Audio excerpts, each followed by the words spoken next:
Oh wait. Oh, you clapped? No, that's you, buddy. Oh, I'm supposed to clap? No, go.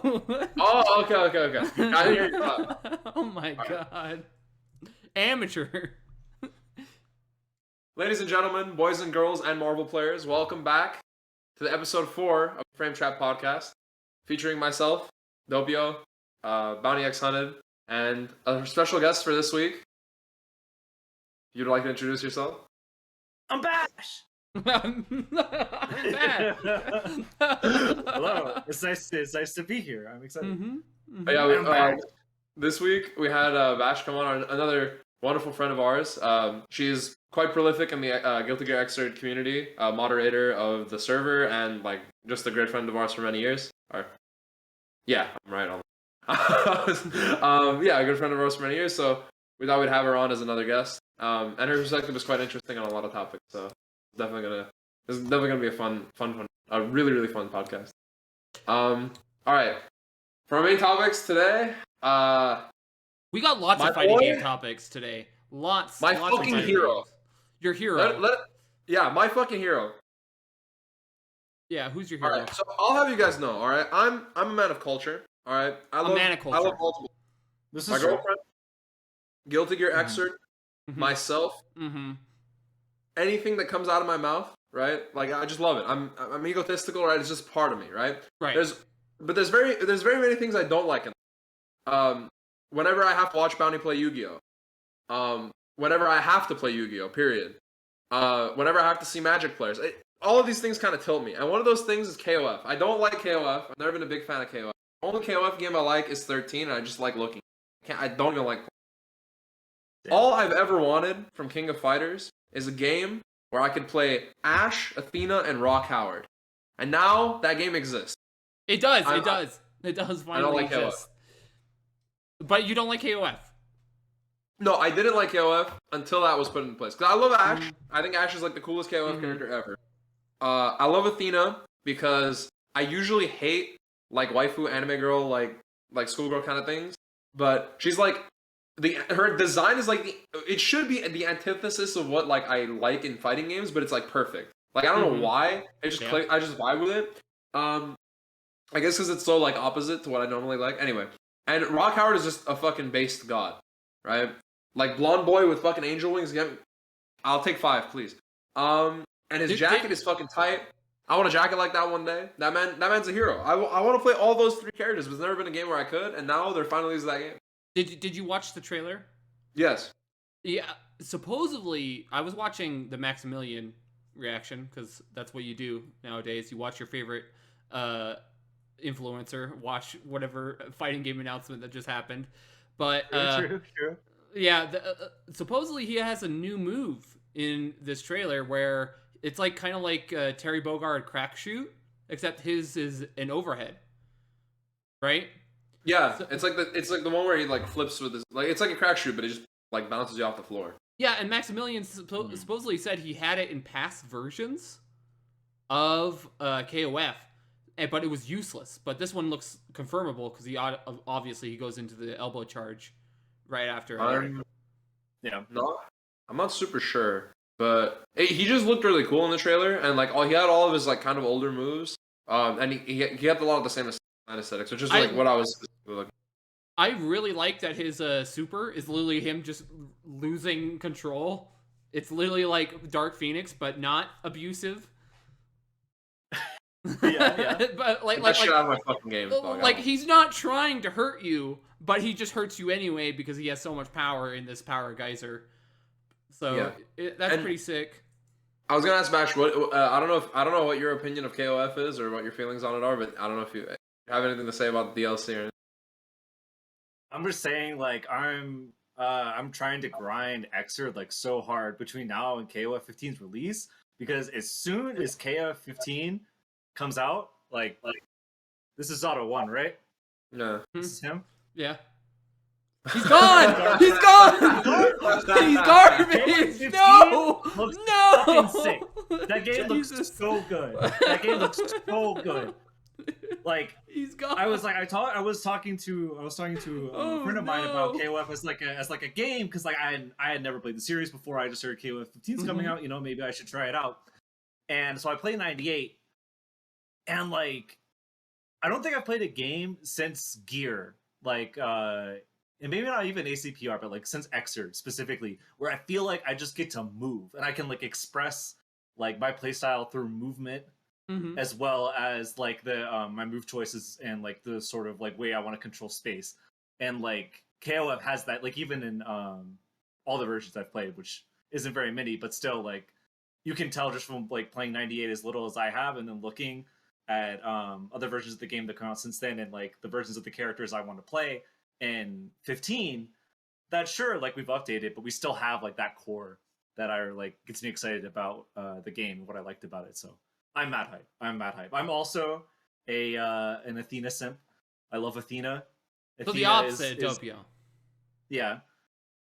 Well, I don't love her because of like the like you're saying the things you didn't like with her like being like waifu bait fighting game character. I just like her playstyle is like the perfect like mix of she's gonna make you so irritated sitting back just throwing psycho ball, and then that's the one that creates the reflection screen, right? No, she has like a she has a fireball that moves slow enough that she can run in behind it. She has Yuri fireball. Yeah, and on top of that she has a teleport and then a command throw. Oh. So you just like that sounds fucking fun. shoot projectiles forever, and then when they're like just like, oh well, this is my life, I have to block you. You just teleport through them and throw them, and it's just it's so fun, man. I'm so excited for that game. I also really like the cover art characters like Kyo and Iori. I think they're sick, and I'm excited for them as well. Honestly, in general, I'm just mad hype about that game. Oh, which one? I'm just mad hype about the game in general. I think it's gonna be sick. Sure. No, honestly, like for me, yeah, like I just really like. I think with all characters, I think the whole thing about Athena, my point was just that like the design of KOF, like all of their characters are so cool, and even characters that I would like normally not like in fighting games, I really like them. Like I actually super vibe with Athena and like her entire aesthetic. Even though normally, if there was like any other game, I'd be like, no, get this away from me. I don't want to do this. Right? There's a reason I've never played Arcana Heart to this day. Never happened. Never happened. Yeah. Yeah. I'm that up for go ahead, Bryce. My biggest thing about the game is that like it's one of the few fighting games that are coming out right now that's like we're strictly the same. We're not really changing the system. We're just it very much reminds me of like how Dragon Quest just comes out every time and it's literally the same as Dragon Quest 2, you know? So it's like it's for me as a boomer, quote unquote, I appreciate it a lot because I get to play this game that's like willing to be this difficult game, and that's what I'm excited for.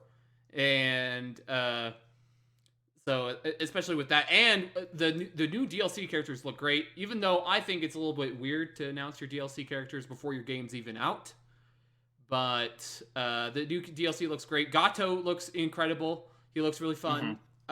B. Jeanette, one of the funniest supers I've ever seen in years. Like for sure. So sick. I can agree. I was scared you were gonna keep talking about. You're gonna be like, dude, B. Jeanette, you know, best fighting game design. And no, you're right. No. The super is incredible. It's incredible. And then Team Southtown, incredible visual design here. They got the trip. Team Suits is what I've been calling them. Team Suits. Like I feel like I'm gonna get like sued if I win a match against these dudes, dude. Even Billy Kane, like even Billy Kane is literally not that at all. Yeah, literally Billy Kane, the dude who's literally like Thug Axel back when Axel was a thug, like that's literally what his character was. And then now all of a sudden he's like, I got a suit now, I got money, I got hoes. Yeah, you know, he's moving up in the world. Yeah, exactly. Like it's just incredible. So like the DLC looks great. The game is looking phenomenal. I didn't play any of the betas because typically nowadays I don't really care for fighting game betas that much anymore because I played so many of them. But like I'm definitely very excited to learn the game and go through all that process of learning short hops and stuff like that, because like honestly it's very refreshing to see a game stick to its guns nowadays for a fighting game and just say, no, we're going to let it be emergent gameplay and let you decide what you want to do with the game and whatnot. Yeah, and like there seems to be like some new like sauce to the way the combo structure works. I'm not quite sure how it plays because I haven't had my hands on the beta either. Mm-hmm. But it seems like there's it might be related to like the way they're implementing the max mode, but like there's something about being able to do like really extended combos, like as long as you have meteor, you can just pump shit. Like I've seen like some people who did play the betas like came up with combo videos for the characters, and like there's already like if you have 4 or 5 bar, you're gonna TOD somebody, and like it's gonna which look is silent. very cool because like Yeah. because it's a 3-on-3 fighting game. It's not a tag fighter. You're still playing 1-on-1 each round. It's still very cool to play that strategic meter game. Like, oh, I might be down a character, but if I get this one solid like crouching medium kick, then I can just end your character's life. So Yeah, and I really like that style of game, and I don't think there's really another fighting game that quite has it besides KOF. But like the idea of having like 3 rounds of a sort, but you're playing a different character every time you lose your character, obviously, and like yeah, like you said, the resource management across the whole thing is very cool. Like you can have like a really explosive start if you get ahead and kind of snowball through some characters, or you could just like save your resources for the end, kind of depending on the flow, what the opponent's up to. I think there's just a lot of nuance in the game and the way the system mechanics interact with it. So I'm really excited. I'm just really excited. yeah, I am too. Like, it's legitimately like I am literally saving all of my money to make sure I can buy KOF day one. Like, just make sure I have it because like not only is the night code going to be great because they literally took all the feedback from the beta and was like, second beta already applied all the feedback, and they also already have the training mode and all that stuff in the beta. So I honestly think like if you're a fighting game fan and you're not picking up KOF, you're messing up. You're really just messing up for real. Yeah, and like despite like the things like that there is like a lot of legacy support and like connection to the older like things that people like about the franchise, I still think it's going to be a game that if you're unfamiliar with KOF, like it's a great jumping in point. But that's just my impression from watching the trailers and playing a little bit of 98 and comparing the two. Mm-hmm. I feel because like as someone who like that hasn't really dipped his toes in the water too much with KOF, it feels like very like it's like very it feels like a good place to like come into the series, especially, but it's also like it doesn't feel sort of like numbed down at all. It feels like there's a lot of like, you know, there's definitely a lot of depth in the systems and like the ways you can use it. Whereas like I feel like a lot of other games kind of feel sort of like a little bit tepid on like release and then they take time. I think KOF is definitely like something where people are like, damn, this is like pretty cool. And, like it has a lot of depth to it. Yeah. That kind of goes hand in hand with the character select too, because like a big thing for me, as you guys know, is that like I need a character that I like in order for me to play the game. Yeah. Right. And like when Street Fighter 5 came out, I didn't play it whatsoever because it didn't have a character I liked on release. And when Strive came out, and it's still with Strive, I'm playing Kai in Strive. That's how you know things are not looking good for me in terms of Strive because there's no character I like in that game, right? So yeah, Kai's so nice. Kai's so nice. He doesn't laugh yeah, maniacally. He has the monologue. He doesn't do any of the cool stuff that I like. It's right. just not an okay vibe for me to have. Okay, but true. KOF is awesome because there's so many characters and there's so many playstyles represented and so many like personalities represented that like I feel like even if I don't like my vanilla characters that I've selected to be like these are going to be my main 3 that I want to try out, I still have options beyond that. Like because the cast is just so big and wide.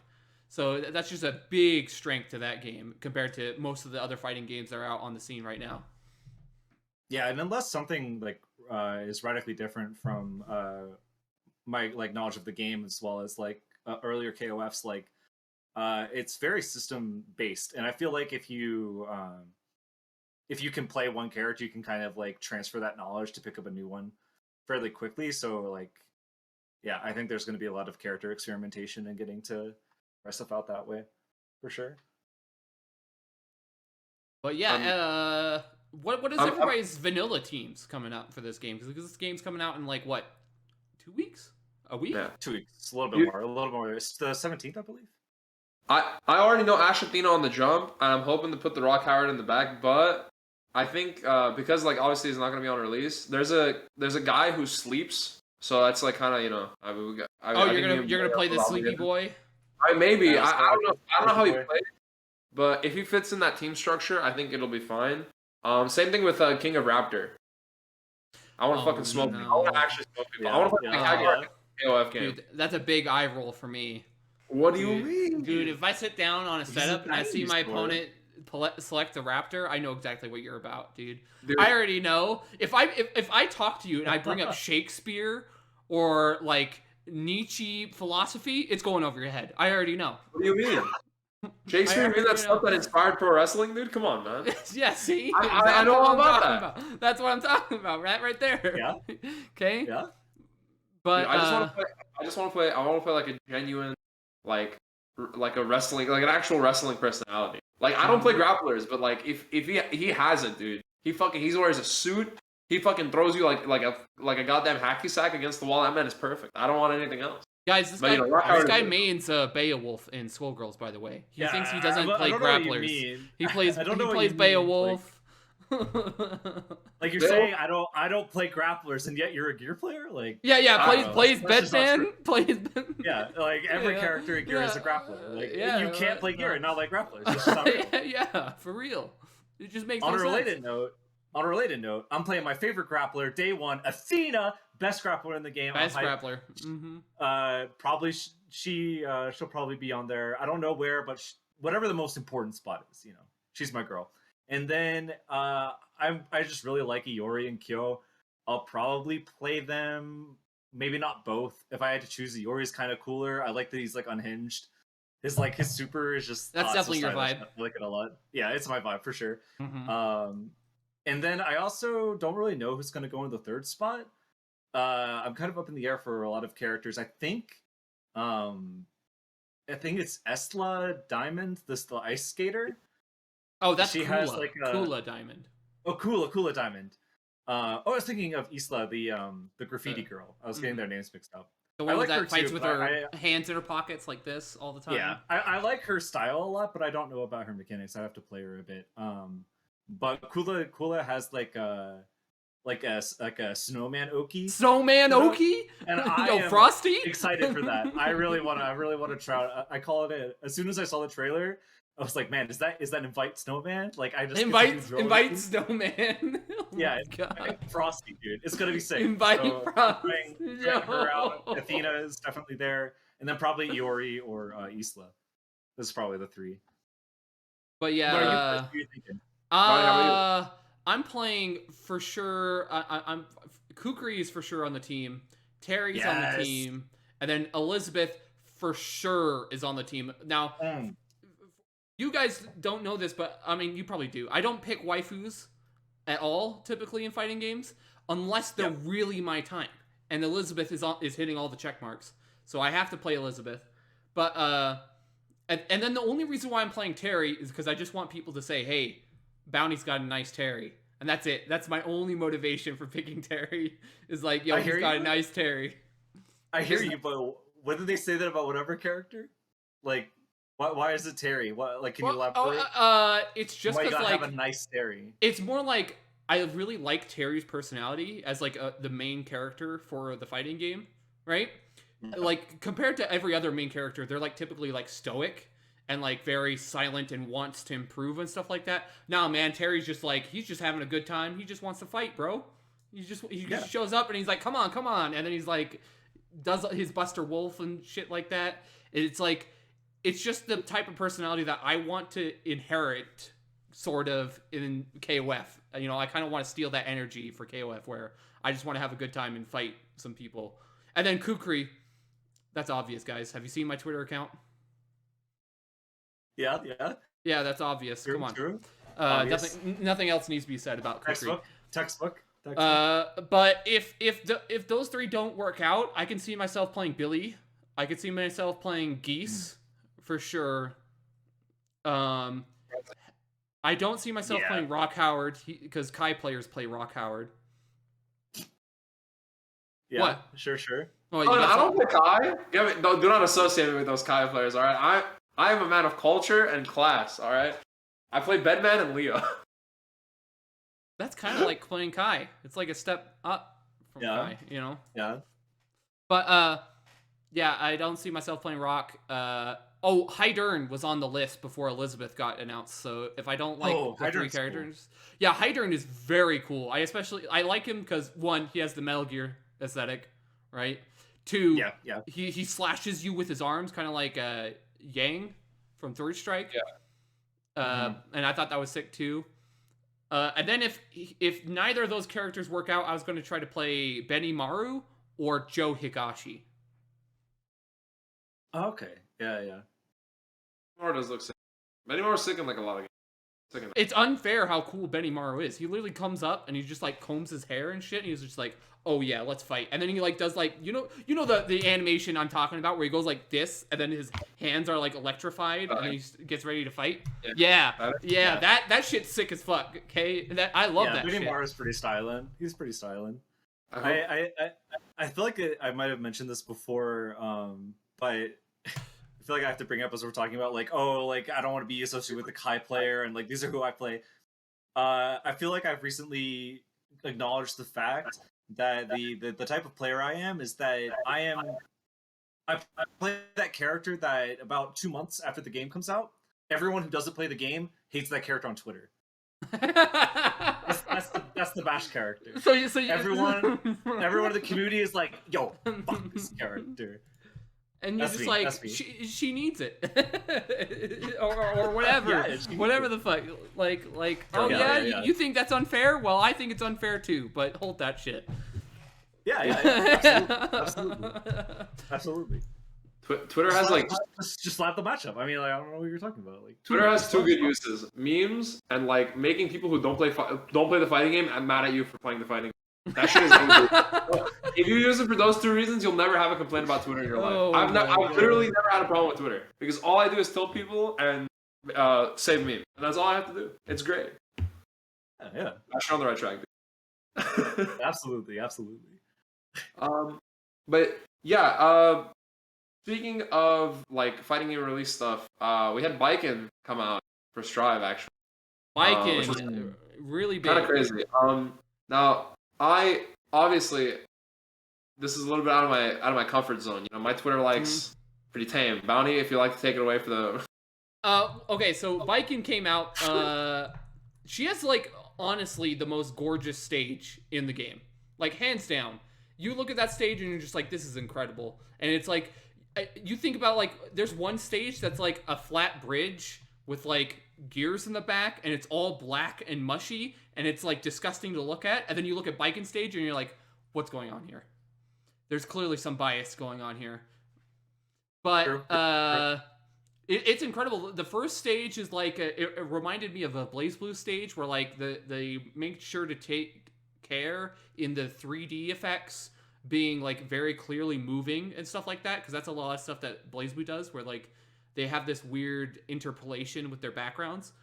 And then like the transitions on each stage is incredible too. Like my favorite one is like there's this small forest with like a little spring in the center. It's like incredible to look at. Like I just wish that you could select transitionary stages, because I would just have that one be my stage every single time I play Strive. Yeah. And like in the city, there's the Starbucks with the bear. Like that's where I've been hanging out. Oh, I would take that one too. That one's incredible too. Yeah. But instead, you got to hang out on the dank streets because you're forced to be on that one every single time. I mean, there is an ad in the background that says pizza install, so I'm somewhat happy to be there. Pizza. I love pizza. I love pizza install. It's real. It really does say that. I lose my mind every time. Yeah. But I think the stage is really cool. I was kind of interested to see what would happen on, like, cause you know I don't play the game, right? So I like watching people on Twitter get mad. And like it's kind of Twitter is mad. Yeah. For some reason, even though they don't play the character. Because like this is the first character in Strive that's like DLC that's like somewhat similar to her, or like no shots at Jacko players, but like people didn't like that fucking character in Xrd, and they were like, you know, let's get a new Jacko, and they're like, okay, we have a new Jacko, we're happy, right? She doesn't have like she's not playing a MOBA, right? Like she's not smoking. She's not running the clock on purpose. Yeah, we don't have to lab the matchup. It's great. Like they were happy, right? But like with Biken, right? Everyone's like, oh my god, I love Biken. I'm a Guilty Gear player. right? Like look at my 10 hours. I love Baiken and I have an opinion. I And love listen, her. I it's great. love them. Yeah, and then the character comes out and she's very different than she was in Excerpt in a lot of ways. I think she has a lot of similarities actually in the sense of like It's like she has different tools, but her game plan ultimately is very much yeah the same. But like the thing is that like her tools are just not the same. So therefore, people equate Yeah. that to, oh, I'm playing a different character. But in reality, like she still wants you to mash like she did before, where she'll get high rewards off of her parry attack, right? And yeah. then Oh, go ahead. and then her Kabari is still very core to her kit, just like it was in Exerd, and it's still like, I mean, like you're still going to use them differently. Like the Kabari is more so used for pressure extension and specific frame traps that you're going to go for. Whereas in the earlier version, you were going to pick a different option based on your opponent's option that they're going to pick, right? But it's still like an interesting conversation to have about like quote unquote dumbing characters down in transitionary. Uh, a big thing like fog that people need to clear off of is that like Strive is a new game. Stop complaining. For the love of God. It's almost been a year. Yeah. This game has almost been out for a year. You know what this game's about. Stop complaining about when your character gets nerfed or whatever, or neutered, whatever you want to call it. Like, please, it is a different game. New rules are applied. The other thing is that Baiken is still functionally, I don't want to say the exact same. She still has the same goals. Like she wants to condition with Kabari. She wants to frame trap you to death. She wants to throw you. Okay, that her goals are literally the same, and her combo game is like high damage, like to hell and back. Which is more interesting combo game now too, because of the little like tassel that she attaches to you with the chain, which is pretty cool. Like it's a really interesting concept for a character where you have this like mechanic that gives you like really cool awesome combo extensions, but like it can also give your opponent chances to like do a ton more damage than they normally would. Mm-hmm. Yeah, I totally agree that it's like the thing that I have with the rope is that it's interesting on the surface, but at the end of the day, it doesn't really change much. Like the only thing I think it's going to really drastically change is how a character approaches knockdown situations. Because I've seen a couple of like interesting like high-low mixes that you can do with the rope. Whereas before, she wasn't necessarily going for high lows. It was like, I'm going to hit you with my plus meaty, and then I'm going to go for like a throw of some kind, or a strike, right? So it's interesting that she's going to have really layered mix up, like really layered, and it's going to be scary for the players that master it. Like for example, currently I saw some optimization with the Yozansen, where like you don't want to super jump it or else your frame advantage is worse on block, right? And it's just interesting to see like those small minute optimizations that it's eventually going to equate to a very good character that can easily pull out a tool to open you up anytime she needs one.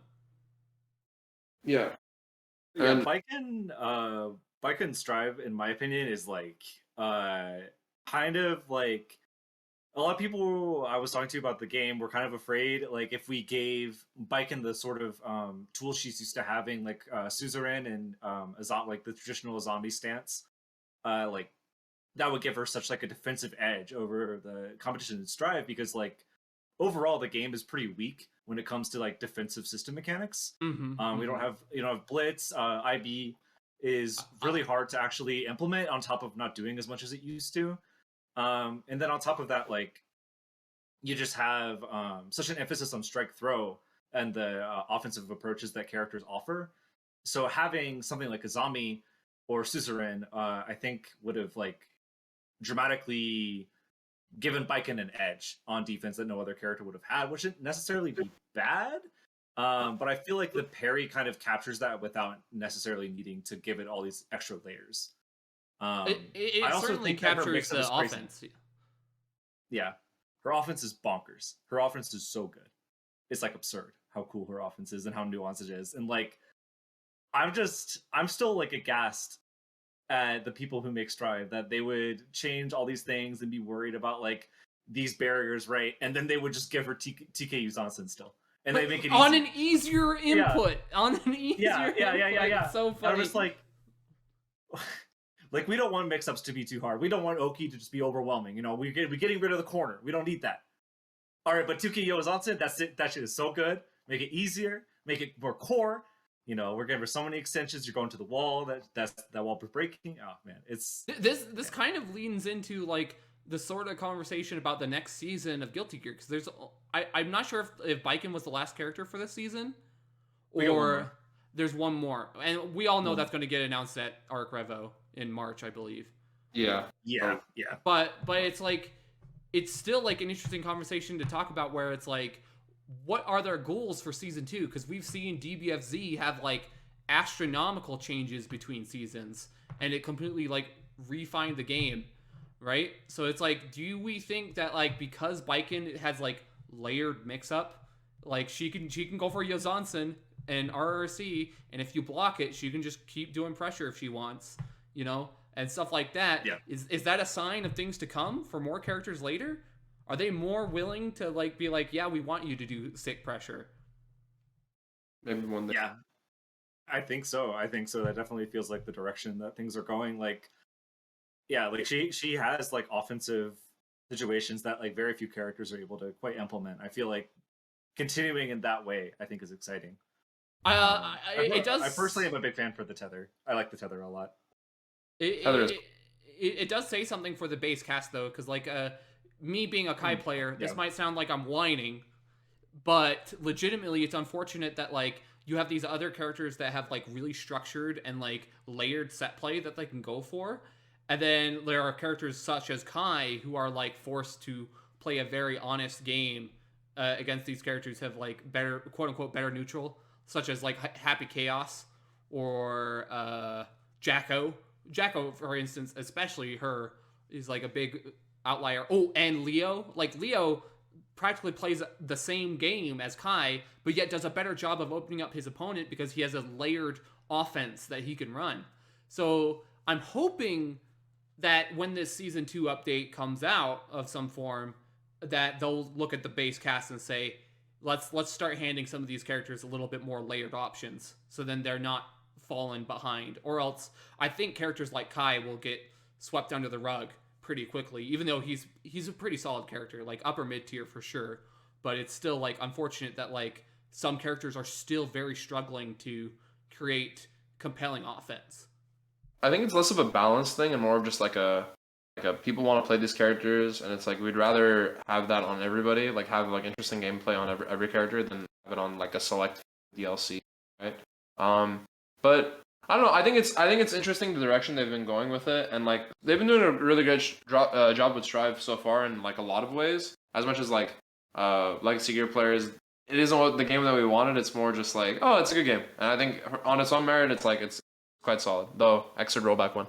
In terms of as a Legacy Gear player, it's honestly going the exact way that I thought the game would go, where it's like the first season is going to be meh.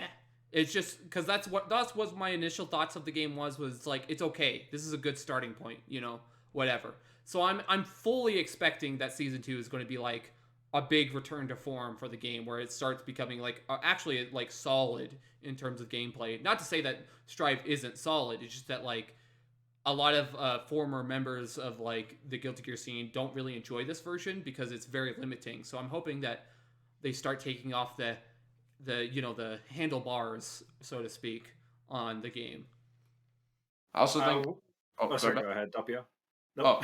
Oh, I was just gonna say like, yeah, like I think they've done it, like I think they've been doing a good job of progressing, and yeah, like the game on launch was pretty good, but like I think with the releases of DLC, like with the characters that they've released, like Gold Lewis and Happy Chaos and Jacko and Baiken,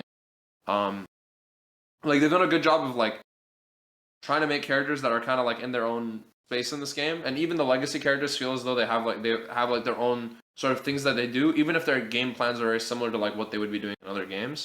So I think that's really cool. The game is definitely I've definitely been like back and forth on the game, but I'm definitely interested in seeing how it continues to shape up. And after the tourney I have to attend to this week, I think I'm gonna be definitely like Drive. You're gonna say though, Bash. Go ahead. It's funny that we both moved to talk at the same time because I was also going to say almost exactly what you said. I think that overall the trend that I really like in the DLC is that every character that has come out has like really leaned into giving players more specific character expression. Like every single character that has come out has done a thing that is completely unique and approaches the game and has tools to approach the game that really let the players who play them kind of like get to do the thing that people like about Guilty Gear, like come up with systems, develop like really like personal ways of engaging with the characters. And I do think that sort of is a problem with like what Bryce was saying, where I feel like we need to, in moving forward, kind of look back over the rest of the cast and kind of say like, okay, what is it about like Giovanna that makes people really excited to play Giovanna, right? How can we enhance that? And if there's not something there that like we feel like is really good, what do we add to it? What do we do to like actually like specifically highlight this thing that you like about your character and like make them as expressive and distinct as like say Happy Chaos is from someone like Kai. Like yeah, that's the dynamic that I would really like to see going forward. So, if we had to rate Baiken out of 10, how would we rate her? I'll just play a video of it. Clip. I have a clip that perfectly summarizes how I feel. Oh no! I have it saved. Let me see. No, it's on my YouTube. I think. I hope it's on my YouTube. If it's not on my YouTube, this is tragic. I failed this city. You've ruined the segment. No, damn it, I'm an idiot. It was a clip no. of you know Kylo Ren, Yeah. and like Where he's like more. Yeah. More, and then it just fucking the breast just going off the screen. That shit was ridiculous. Honestly, I'm as someone who doesn't play the game, but like seeing a character, I'm a pretty big fan of gameplay wise. Like I think it's definitely like a solid like 6 or 7 out of 10 for like did they hit what they were aiming for, and does the character do what I feel like they should be doing in the game in that space? Like yeah, sure. I think they could do. I mean, obviously, people could do a much better job. I think with like infinite time and infinite money, but like we don't live in that. So, yeah. What's your number though? What's your number? Oh, 7 out of 10. 7 out of 10. Okay. Yeah. My before we move on, I'd like to just mention a couple things about Baiken. One, her English voice dub. This ain't it. It's not it. It ain't it. It's not it. Okay. When I turn on the Japanese and there's like she's actually angry at me, like I'm scared for my life when I listen to the Japanese voice actress, and then I turn on, yeah, as I should be, because she's like you're being TKO's answered that, dude. Yeah, I have to be paying attention. Yeah. I have to block the overhead, okay? Right. But it's like when I listen to the English voice stuff, I'm like, I love Digimon. We're all Digimon friends. Digital monsters. I feel like I live in the South, and like I feel like I'm just like getting coffee. Yeah, exactly. It's like whatever. I'm just like, hey, can I have a vanilla latte? Oh and she's my just God. like, TKO's Ounson, sure thing. That's what it feels like. That's like, literally how I feel. Yeah. It's like she's like every time she like yells, I'm like, it's not the same energy as like when the Japanese voice actress yells. And I'm not saying that it should be the same. I'm just saying that like the energies should align at least, you know. Like it's always been like, and they like not to give it like the legacy like boomer complaint, but like Baiken has always been, and they have otherwise captured the character like really like growly and like angry. Yeah, like she wants to murder you. Yeah. Exactly. Like it's actually unfortunate that like I don't feel that way when I listen to the English version. The other thing that's bad is I'm sure we're all in agreement on this is the music. What did they do to Baiken's theme? What happened? I don't know. I think all the DLC music except for the Kermit version of Happy Chaos's theme has been tragic. Like it's just been terrible. And the Kermit version is only good because Kermit version. Other than that, it's been pretty mid. What was it? It's Gold Lewis, then there's Happy Chaos, then there's Baiken, then there's Jacko, right? Happy Chaos was the only one that I sort of liked because they sort of were inspired by prog rock, and I love prog rock. So I was like, okay, Yeah. I'm a little biased to this, but this is kind of jamming, you know. But then I heard the Vikings theme, and I'm like, what happened? You had The same hit. you had XX, you had Exerd Vikings theme, and now you have this. What happened? It's like a complete falling apart of like the musical theme. Well, the thing is, and I really don't mean to rag on Strive because like overall, I think the game does a fine job of a lot of things, but like it has the Strive problem where I listen to it and I hear the instrumental kick in, and I'm kind of like getting into it. It does. And then I hear the voice, and I go, The oh, vocals no. are like. No, not again. Always, every time. The only They just sing it live. awful. But anyway, enough about Lycan.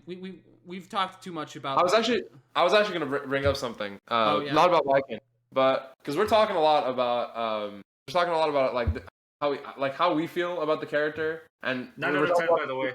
9 out of 10, by the way. 8 out of 10. I would say a 6 out of 10, just because the vocals are like so much for me for the character. Yeah, I get it. We're about in agreement, like give or take a few points. So I think I think we can like as a consensus say that it was pretty solid. But with its issues. And I know I was gonna mention like, so we were talking about KOF and we're talking about Strive, and a lot of the stuff is about like a lot of the stuff that we bring up I think is about like, hey, we've played this game, or we have our respective backgrounds in what we've played, right? But like, what does this game or what does this character do that like makes us feel like, oh, this is really cool, or this is like this captures the essence of, like what we think this. So like player expression. But it was interesting to me because I know Bash, you wanted to talk about how many games there are right now, like just generally, like in terms of like what's coming out and what's sort of like upcoming, like in terms of like fighting game releases. And I think it's really interesting because like, you know, I mean, I'll just let you talk about it for a bit because I know you had some stuff to say. I mean, we've kind of through talking about KOF and Biken's release, touched on a lot of the points I wanted to bring up. I think that overall there's been a tendency in a couple of releases over the past like year or so where it feels like they're kind of lacking that like character specific expression and like player expression opportunities that I really like brought me to fighting games and made me want to play like who I played in Xrd. And yeah, we kind of already talked about it, but I really like the direction of the Strive DLCs as well as KOF in terms of that. I think that's pretty exciting. And I feel like the feedback has been received. I feel like we're kind of moving in a positive direction that way. But I don't know. Do you guys have any other thoughts on that? I think I just thought it was kind of interesting because like we have so many games like we have an incredible. So like obviously KOF that we talked about, and Strive is still getting updates. There's also like the BBCF rollback and the BB Tag rollback that's coming out soon. And then we have Persona in March, and true, yeah, DNF Duel coming out. And you know, what is it called again? Battle Breaker Omnia. What's it called again? Phantom Breaker Omnia. The one is that the one where they're like, oh yeah, you really want to play this? Yeah. Holy shit! What you excited for this video game? Oh my god, it's 1-1. It's 1-1. It's 1-1. No, Japanese parking lot. We'll play in the back of my car. Money much me. Did they hire you for the trailer? Holy shit! You got me, dude. Yeah, so much action. Noburo was doing auditions. I'm really excited about this. Noburo was doing auditions, and then Max was like, "I'm pulling up for this one." All the stops. I think he literally does say something along the lines of like, "Man, I am very hyped right now." At one point. And like that trailer is so good. That trailer is so FPC. It's like absurd. It's absurd. That's one of like the best fighting game trailers to ever drop in the past. Like I think like it's like up there. I'm gonna play the game. I watch the trailer. I'm not interested, but I'm playing it anyway. I am playing it anyway, just because of that delivery, man. That was OD. It's cool because there's like a ton of games coming out, and it's like not all of them sadly have like you know, I don't think all of them are gonna have the biggest player bases like with Omnia and then with don't know. I mean, Persona might still have a big player base just because it's Persona, but I think it'll have like the size of like Exert when it was at its peak, where it was like about 300 people were playing it every day. yeah. But without rollback, I don't see that game becoming like super big. I think that's a really big issue for stuff, but I still think people will like just the fact that like, hey, there are these games that are out there and that exist. Like, hey, if you want to play a fighting game and there's like a specific style of character you really like in any video game, there's probably a fighting game character that's like perfect. Like if you like pro wrestling and you love like being really hype and excited and like talking shit and being like cool, then you could just play Skullgirls and you can play Beowulf or you can play like King of Raptor, right? And like it's cool because like these aren't traditional like archetypes of characters, but there's like if you like a specific theme of like one or two characters that exist out there in the wild, right? There's probably a fighting game out there that like really fits that mold. And what's cool is also that like thanks to rollback basically, it's like people are able to play these like smaller games, right? Within their like if there's like 50 people playing a game, you can probably play all 50, right?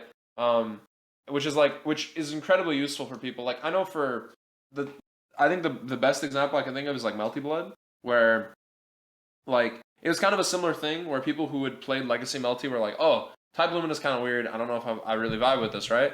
And so they just went back to playing NBA CC, right? And it's like they can because like even if there's like 7 people online, they can talk to those 7 people and get online with them and play with them. Like, at least I bring up this conversation a lot whenever we're just hanging out playing like old fighting games, and I think it's very because I don't think you guys had like a lot of experience with this compared to me, but it's like fighting games are very playable right now. Like they're the most playable they've been in decades. Like it's incredible. Like I remember in Ultra Street Fighter 4 when I had to set up a very specific graphics card setup to make sure that my graphics card was processing the game properly, so then I didn't get lag while I'm playing a dude a couple states away, right?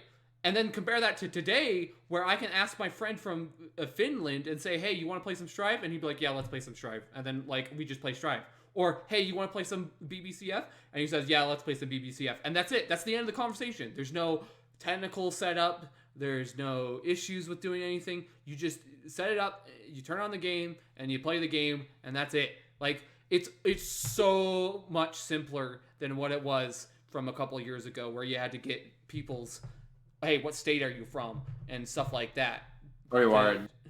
Yeah, well, I mean that's so hard. I mean, you still want to be hardwired, but it's still wired. Still have to be wired. Yeah, it still have to be wired, but it's still like, it's still such an incredibly long way since like asking someone like, "What's your zip code?" to make sure that we can get a good connection, you know, shit like that. So it's just awesome that we're in this era of like fighting games are able to be played like almost at any time, basically, and it's super awesome. The only thing that's an issue though, there aren't any offline events still. But speaking of offline events, though, there was a big offline event that happened this past weekend named Frosty Faustings. Did we all watch Frosty Faustings? Yeah, I think so. I watched some Frosty Faust. I didn't watch every event, but I watched gear. I've only watched one event so far, but I know the results of at least 3 events so far. And the only event I watched so far is the Marvel vs. Capcom 3 event. Me and Doppio stayed up late not last night, or was it last night? It was last night, yeah. We stayed up late last night watching that, and when we realized that Grand Finals was Ray Ray versus a Zero May Cry team, we turned it off. Yeah, we already know. Ray Ray won that, but like I still didn't want to watch it. Yeah, it was off. Like, I was like, dude, I don't know about this one, Chief. I already saw Ghost Rider Arthur Hagar losing. Yeah, the minute SACTAP lost, we were like, nah, we're not watching this anymore. No, Marvel was OD out of it. It was incredible. The Marvel event was really fun. Bash, I believe you watched all of the Exert event. How was that? Yes, I literally watched all of Extra that was streamed. It was really, really, really fun. Mm-hmm. Especially because like I've been running events and moderating the Guilty Gear Extra Discord for about 6 months now, and like getting to see people that like I don't know how to put this exactly. Like it's not like the server isn't a local, right? but like seeing people that would like enter events that I was running, and I've commentated these guys, and like getting to see those people and like see them on stream, see them at the big event, because I've been watching Frosty like since I was a kid, and like man, it felt so good. It felt so cool to see all those people. One of my favorite statements that my good friend Bombay used to always say is that whenever she was asked, like, "Hey, where are you from?" she'd always say, like, "Oh, I'm from online. I'm from Steam Net Play." Yeah. So yeah. like, No, I guess it's yeah. it's a similar feeling where it's like, "Hey, we're from Steam Net Play," and then they showed up at the event. They're Steam Net Play, so that must be cool. Yeah. Like I don't really have words. It was just really really cool. Because I haven't been in the community for that long. I've only been around for like a year and a half now, and like that, I think it was like one of the first moments for me where like I was like, man, like I'm a part of this. This is really cool. So it was special for me in that way, and also like the event itself was really fun to watch. There was a lot of really good sets. As you might have known earlier from my comment of I played a character that everyone hates. I'm an Alpha player. There was 4 Alpha players that made what, top 16. Yeah, 4 in top 16. Hotashi got knocked out at 9th. But specifically, like whereas Hotashi and Lasso like always have run the gambit like forever, right? Like Bevian and Autodidact. Bevian and Hardly. Top 8. Bevian yeah. and Hardly. Oh, Hardly. I remember Hardly. Hardly I put in as getting out too when we did a bracket review, because I know Hardly from a long time ago.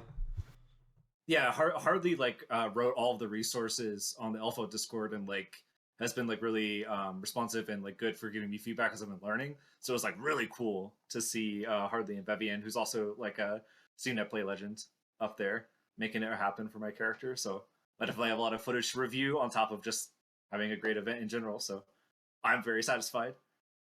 Mystic also, of course, obviously winning the killed event. Yeah, Mystic played out of his mind. It was so fun to watch. It's pretty funny watching all the new Neo Biken mains come out and play Strive, and then like in the same weekend, the real OG Biken player show up and like actually win an event. Is like pretty funny to me, at least in some kind of weird Schadenfreude way. It's just kind of funny how like the best Biken like ever, in terms of Xrd, like smoked an event like the weekend that the character drops. It's just kind of funny. Yeah, like it's kind of like,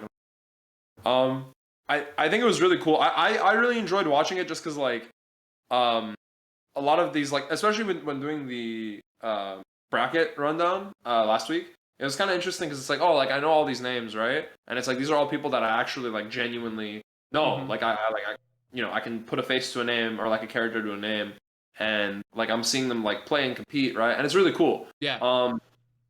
And yeah, like also Pat the Flip and Kizzy K holding it down for the West. So Kizzy K smoked every Alpha player in bracket and top 8 that I saw, which was kind of hype. I'm not gonna lie. No shots bash, but like except Vivian. Except Vivian. Except Vivian. Except Vivian. Respect where it's due. Yeah, Vivian did pop off. And yeah, Pat the Flip was still the most buff man in top 8. No doubt. If only for you, Doe. If only for you, Doe made it. Yeah, every top 8, my man pulls up and he's like, dude, you know, I might have lost, but did I really? If this was an IRL fighting game, you'd be toast. Oh no. You'd be. But yeah, it was cool, and I think there is genuinely a lot of character variety in like the types of characters people play in Xrd. Like, yeah, obviously there's a lot of alpha and like there's a lot of representation of like the better characters in the game. But I also think it was just cool. It was cool to see, and I really enjoyed watching actual high quality Xrd, like offline Xrd, for like the first time in like 2 years, right? So yeah, I think that was really dope just to have that period, and I think Frosty does like a really good job of like representing not just gear, but like any kind of niche games that like they have during the event. They do a really good job of that. Like, is literally my favorite part of Frosty Faustings, is that even though I didn't watch any of the things live, is that like one of my favorite things to do over the year is that like anytime I'm like bored or like I want something exciting to watch for about 3 hours, I literally like watch like a top 8 from Frosty Faustings, because they have like what 32 events there, so it's like I literally have like 32 2-hour top 8s to go through for like that's what like 68 hours of content to go through for each game. and it's like I just slowly go through them throughout the year. So like I still need to watch the MVCI event because I'm sure they had an MVCI event. I still need to watch the DBFZ event because I'm sure they had a DBFZ event, and then I still need to probably watch the Strive event.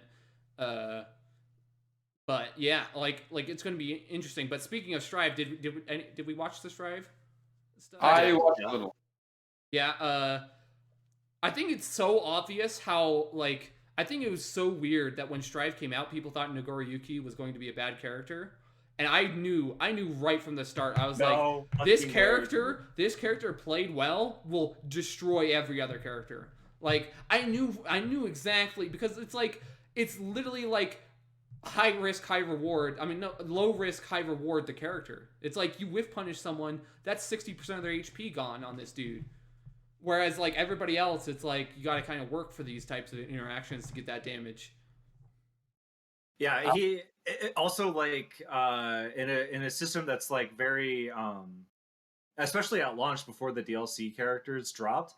Like Strive was very much like this is how pressure works, right? Yeah, like, this yeah, is yeah. the Gatling tree, and you can special cancel these moves, and that's it. And it's then like the Nagoriyuki police comes out of here. Yeah. The cops are like, no. Yeah. Man, Flag on the play. No beach ball Loki for you. No beach ball Loki for you. Yeah. That's the startup is just too much. No. She does actually beach ball Loki, but I digress. The point is, Nagoriyuki comes out of the World Works and he's like, yeah, I could special cancel all my specials into each other as much as I want, basically. Yeah, I could do I might die. I might You know. die eventually later, but not if you die first. But that could be mitigated if I'm smart about it. True. The better I am at my character, the less risk there is. And yeah, that's and they had the big patch. The only like really big patch for Strive thing that's come out since its release made it a bit easier to mitigate the blood gauge as well.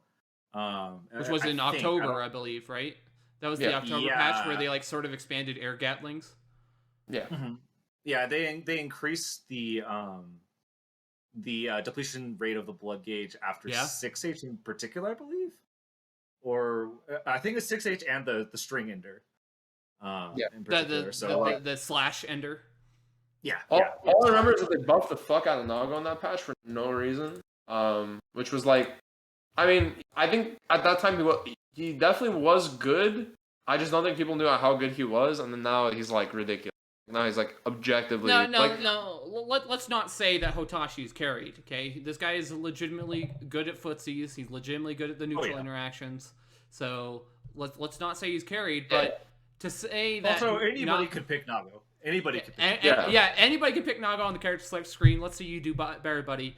The other thing that's interesting about Hotashi winning this event is that K9. I'm not sure if he was at the event. K9 Show Off, I believe is his name. Oh, you mean K7 Show Off? Yeah. Yeah, K7 Show Off. Okay, I'm not sure if he was at the event, but he eliminated Hotashi last time at CEO, and then went on to win the event.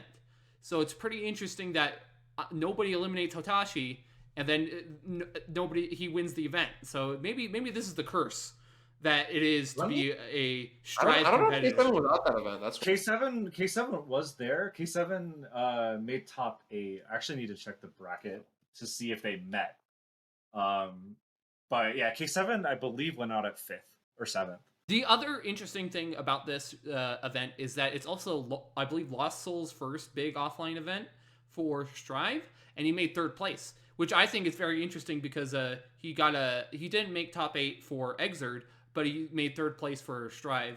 So I actually had zero idea that he was like playing a lot of Strive. I just assumed that he's going to be like an Exerd boomer who's like, I'm not going to play this game that much, you know.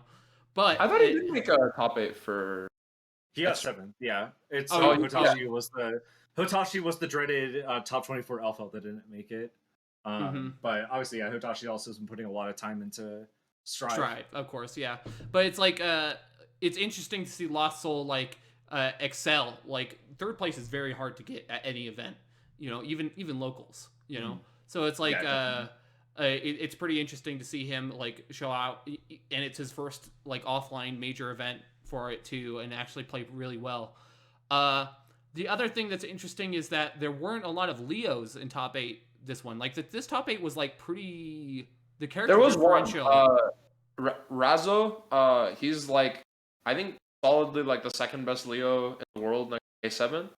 Um, he actually always shows pretty well at most major events. It's just never as like he's always like not like K7's always winning like everything he attends. It's just I guess in this case he didn't like for the one time, but like Razo's always like going crazy.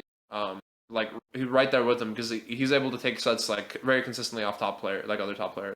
Mm-hmm. But other than him, there wasn't that many. But it's pretty interesting comparing this top 8 bracket to the CEO one, which I think the CEO one was like more atypical to like, you know, the top tiers of Strive, you know, like lots of Leo, lots of Soul, and lots of Ram, and, you know. And Axel as well. Like Axel was in that top 8, I think, like CEO stuff like that. Like that's cool. I think it's really interesting because like there's a lot of characters that like you would normally think of in like gear as like, oh, they're like kind of niche. Like they have their matchups that they win and they can do stuff, but like they're not super strong. Like they don't like have a ton of winning matchups. But in Strive, I feel like the balance is to the point where like there's certain characters that just like do really well into into like certain top tiers. They just like really struggle against like other characters in the cast. Like I think Zato and Axel are very much like that. Where like people are now picking up Zato and Axel as like very good tournament characters, even though like they're not normally regarded as like, oh, these are like the top 5 and the top 6, right? They're thought of like, oh, these are like good characters, right? But they're just not up there with like the crazy good characters. But they're still played a lot in tournament because they beat those characters, right? It's just that they have other flaws that might make it harder for them against other matchups, right? They make the matchups more polarizing, which I think is really interesting. I think that's like the role that Axel should have, actually, like games, where he's sort of like the I'm coming out of nowhere and I have these like really weirdly good matchups and these really like weirdly terrible ones, and now you got to just deal with me. I think it's also like I might be wrong about a character for once, in terms of Happy Chaos, because I believe Lost Soul played Happy Chaos in this bracket, and he got third place. And Deb is also playing Happy Chaos, and like I thought this character was bad because I felt like it was more like you had to win lots of neutral interactions in order to take a round off of this character. But it turns out I'm just wrong, and this character is like actually crazy good and can actually run with some of the best characters in the game. So that's really interesting to come out of this tournament. And when I rewatch, well, not rewatch, when I watch the top 8 for Strive, I'm definitely going to be watching that Happy Chaos and seeing like what is different from my initial analysis of this character that Lost Soul is taking advantage of. Yeah, I think that is interesting. What was that? Oh, I said, like, I know you play Happy Chaos as well, so you probably have thoughts about it. I actually don't. When he came out, I was really excited for him, and I played him a fair amount. But the thing is, the thing that made me want to play him is in Guilty Gear Xrd, I play Zato. Zato was the first character I played. I switched to Elf out somewhat recently.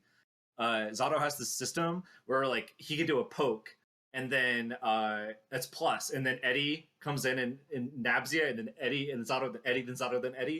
And I was like, wait, like that's what Happy Chaos does. Yeah. That's like his whole character is that. That's awesome. I would love to play that. But then I realized that if Happy Chaos has the gun out, he can't block, which is totally fair and reasonable. But I will never, ever remember to put the gun away. It's never going to be on my mental stack ever. And I was just getting counter hit out of everything all the time. Every time I tried to like move in neutral, I would have the gun out for no reason. And I was just like, oh, I can't do this. I can't do this. So it's interesting how much different he is, but it also feels like so similar because you're like in your head you're like, oh yeah, this is like so like yeah, I'm just gonna poke and then plus special move that like lets me do another poke, and it feels like it should be the same game plan, but just that one little change like completely throws it off. Where it's like, oh, this isn't exactly what I thought it would be. Like it isn't very similar to like how I felt like it would function. But, I felt the same way about certain. The thing is less like a character design or balance thing, and more I feel like a I don't know. I feel like if you've played enough characters and tried enough characters in fighting games, I think this is kind of what you're getting at. Like, they can make a lot of sense to you conceptually, but then when you pilot them, you're just like, this doesn't feel right. Like, this is just kind of gross. This is kind of itchy. Yeah, and that's kind of how it was for me. on Happy Chaos. But regardless, like I think his he offers a lot of like really unique like nuance to how he like structures neutral pressure. Like he has like reload loops that he can just keep you like FDing for forever. Uh yeah, and he has like some really interesting systems in that regard. Hey, Well, yeah. I'm assuming that's all of our thoughts on Frosty Faustings. Yeah. Yeah, I mean, we were. I was gonna transition to talking about other offline events. That might be. Uh, but if you guys have any other thoughts about Frosty Faust, I guess voice them now. Or Not really, not really. Congrats to Elven Shadow for pulling off another great event, especially in the tenuous times of Omicron coronavirus. So that's Yeah. pretty good.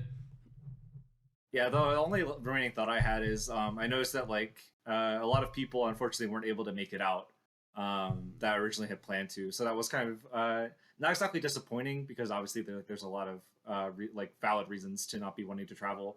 Mm-hmm.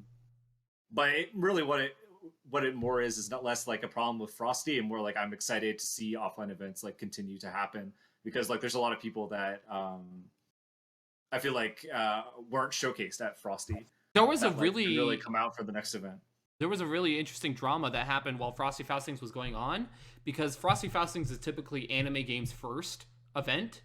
That all the other games, because there hasn't been any offline events, everybody on Twitter kept getting angry at Frosty Faustings for not putting like the camera on their game. It was very interesting because there's so little events right now that they were so hungry for events that they got angry at Frosty Faustings because they're not getting attention on Street Fighter or Mortal Kombat or whatever, you know? So it's just like it's interesting to see that zeitgeist throughout the EFGC that's like they're so hungry for this offline content that like they'll just get irrationally angry when their game doesn't get stuff when typically that happens to anime games. So yeah, you tune into Frosty Fausting and you're just sitting there like rabid. It's like I'm saying like, where's D? Where's Low High? Yeah, exactly. Like I need my Tekken content now. Where's he? I think it is really interesting just because like I guess people are so strapped for offline events that, like it's kind of crazy. I don't know. I know we actually wanted to bring up the whole thing about like learning community building in fighting games too, because I think this tie into it as well. It's like how do you like manage expectations? Okay, I'm like this is like because Alvin Shadow's a gear player, right? And he's gonna be like, okay, I want to make this event that predominantly focuses on Guilty Gear because it's the game I play, the game I love, right? Mm-hmm. But then you also have to think about it in terms of like the broader FGC, like how do we make it so that this is an event that everyone can watch and everyone can enjoy? Because like yeah, there's limitations. Like in the case of, I think if in a perfect world, if we could stream every single game equally, right, then yeah, people would do it, like no question, right? But yeah, there's restraints on like how long. I mean, it's a limited amount of time, limited amount of money, and you have to make the best with what you have, right? And so, given that, Elvin Shadow had to make the choice of like, okay, this is what we do, right? And so, like thinking about like how do you manage expectations not only as like a TO but as like someone who like is a community leader in a lot of ways, and like how do you? I mean, just building up communities in general, because like I'm not super versed with it personally. I'm not like someone who has like a big role in a lot of like in any sort of FGC community. I'm just a guy that plays the game. But I know both of you probably have a lot more to say about that than I think I could posit on the topic. My biggest thing about managing expectations or like creating an event with certain expectations is that like the expectations are never established from yourself. They're always established from people you've spoken to. That's the number one thing. So it's like if Elvin Shadow just came out here and said, "No, this is my event. I am going to run it my way," which of course sometimes you have to do that. But when you're running a community event like Frosty Faustings, it's important to keep in touch with your people and say, "Hey, how do you feel about this? How do you feel about that?" And then form the expectation that they have and use that to your advantage. And this inherently creates a better event. I remember having to do this a lot when I was running Rebeat Rumble in Texas. And Rebeat Rumble is an event for games that I don't even play. It's an event for Unist, and it's an event for Melty Blood. Like you guys both know me. I actually kind of despise those games, you know. But it's still like I had to run it because I felt like the former TO who sort of just gave up on it. It was just a little bit unfair to just give up on it when you had this great thing that was going for that community. So I picked it up and I continued to run it. And I made sure explicitly to talk to as many people as possible. I made sure to say, hey, what do you want out of this? What is the best venue location?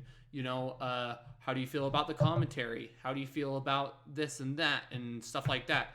And I made sure to just go out of my way to talk to these people because then the expectation is easy to define, right?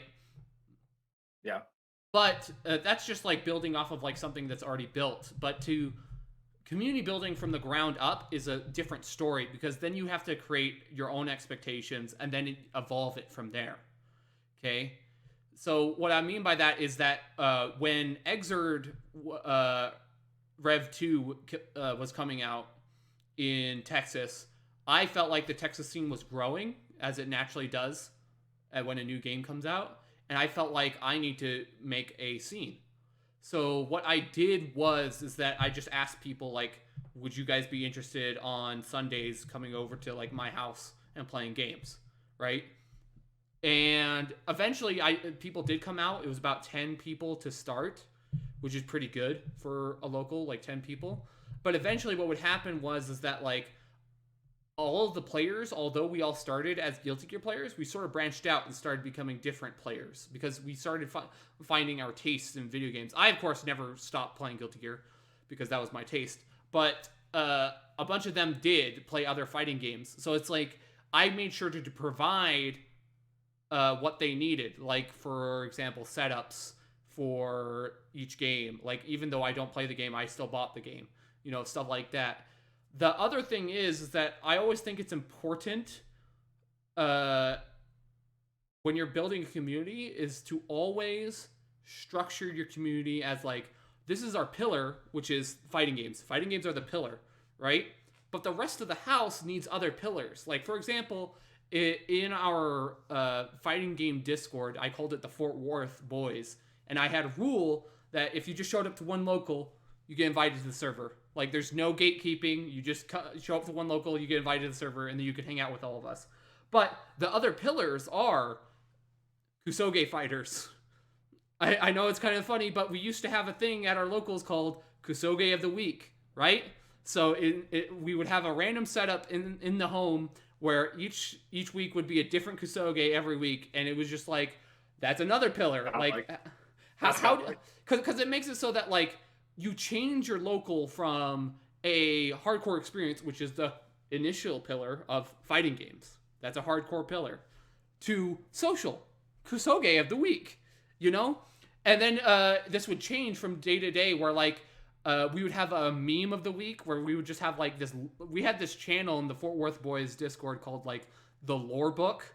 And every time something funny would happen in the Discord or at the local, we'd put it in the Lore Book, you know? And like, creating this environment that's like substantiated by the pillar of fighting games, but also substantiated by Kusoge of the Week, the lore book, the memes. It makes it so that like when a person approaches your community, you're not just one thing, you're multifaceted.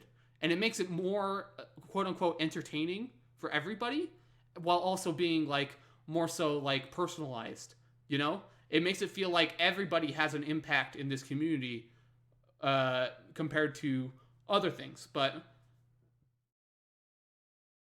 I could go on, but I feel like I'm dominating the conversation. But what do you guys think? I mean, no, and that's really interesting because like I think it also gives people an entry point, and like even if they don't play, like let's say you're hosting games for Gear or Smash or whatever. If people don't play these things, right, and most of the time when people host events, right, like especially local events, it's like, okay, this is the game I play, and like I'm gonna host the event for this, and this is what people should come out for.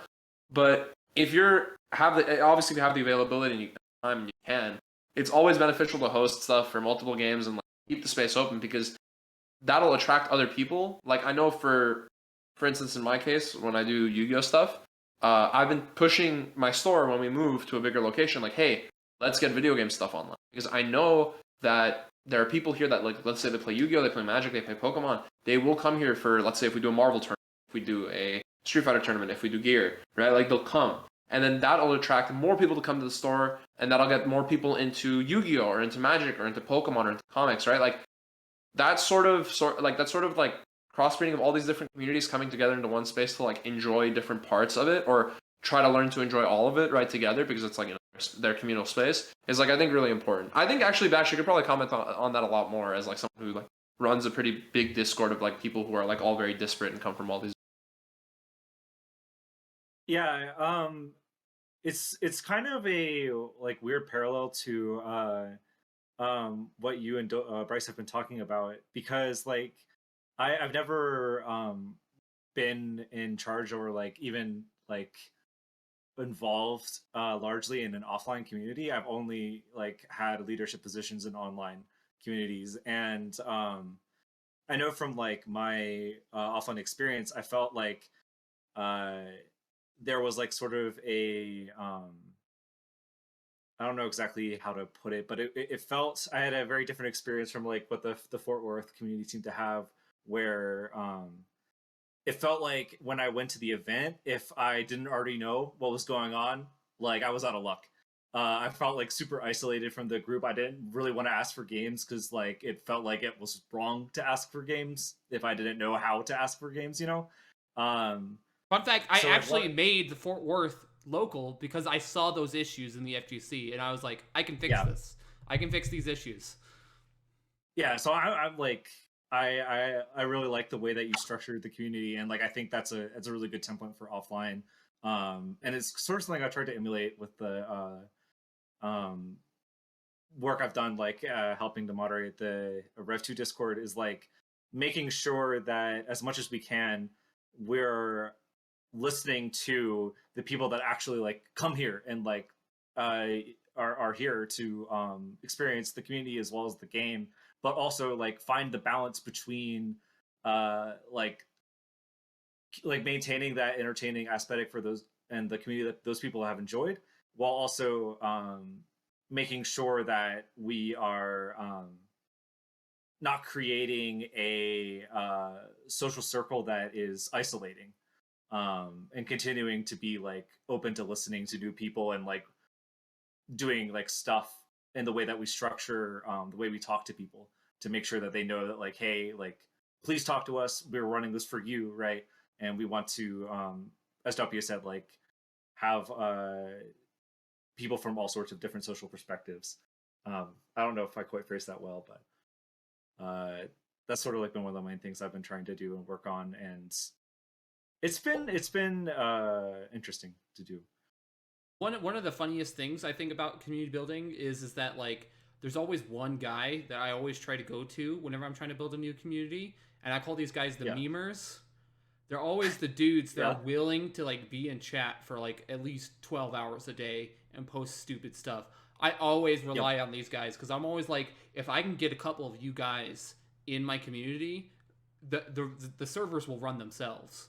You know, like that's literally how I know it sounds like jokes. I know it sounds not real, but No, it's real. legitimately, if you don't have a couple of memers in your community, like you're doing something wrong. Like, come on. I Yeah, think yeah, I think always having an active chat, just like having an active community, like is a good representation of like, oh yeah, this is a thing that like people do. Like I think a lot of, because as someone who's like joined a ton of fighting game discords, and I think this is like what's really special about Xrd, and like even me as someone who like maybe doesn't have the time, like like in my spare time right now to like be playing the game, I still vibe with it because it's a community of people where like there's always someone talking, there's always someone interacting. And there's always someone trying to either learn or like it's just a really active and vibrant community, right? And I think it's like bolstered by like the work the Batch does, and that like even just like the day-to-day members do by just like being there and interacting with the community a lot, because it really helps like build this sort of idea of like, oh, this is a great place for people to just come and interact and be happy, right? yeah. And like one of the things that I've really liked about the Xer Discord in particular, that like I would say like as part of community building that I'm really happy with, is like uh there's like an opportunity for, if you're like in the voice call, like there's gonna be like 4 streams running of like whatever. Yeah, Like people don't give a whatever. crap. They don't give a crap. We have a couple of channels that are extra specific. Like if you are, the idea there is like, you're Bash at their first local walking in, right? And you're like, I'm here to play Guilty Gear. What's up? Let's play some Guilty Gear. I don't know how to talk. I don't know what the community is. What are we doing?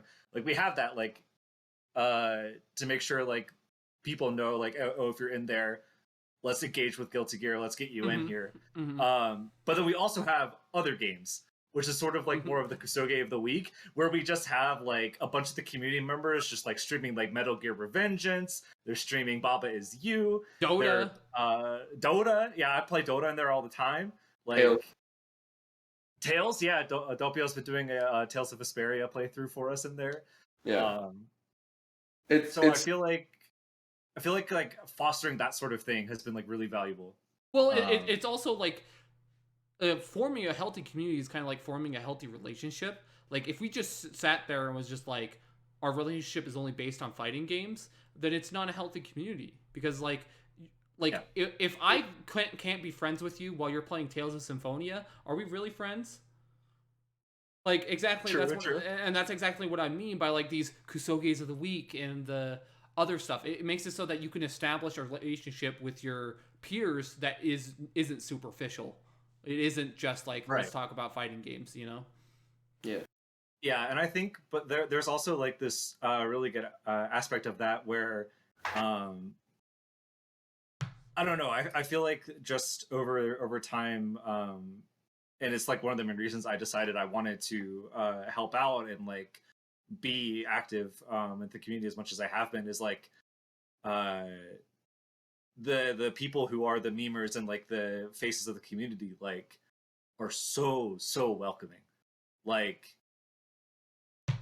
no matter what's going on, if like someone comes in, this like Guilty Gear's their first fighting game, they don't know what's going on. They're like, how do I look at the screen? Like the tooltip. Very important one. Definitely learn how to look at the screen.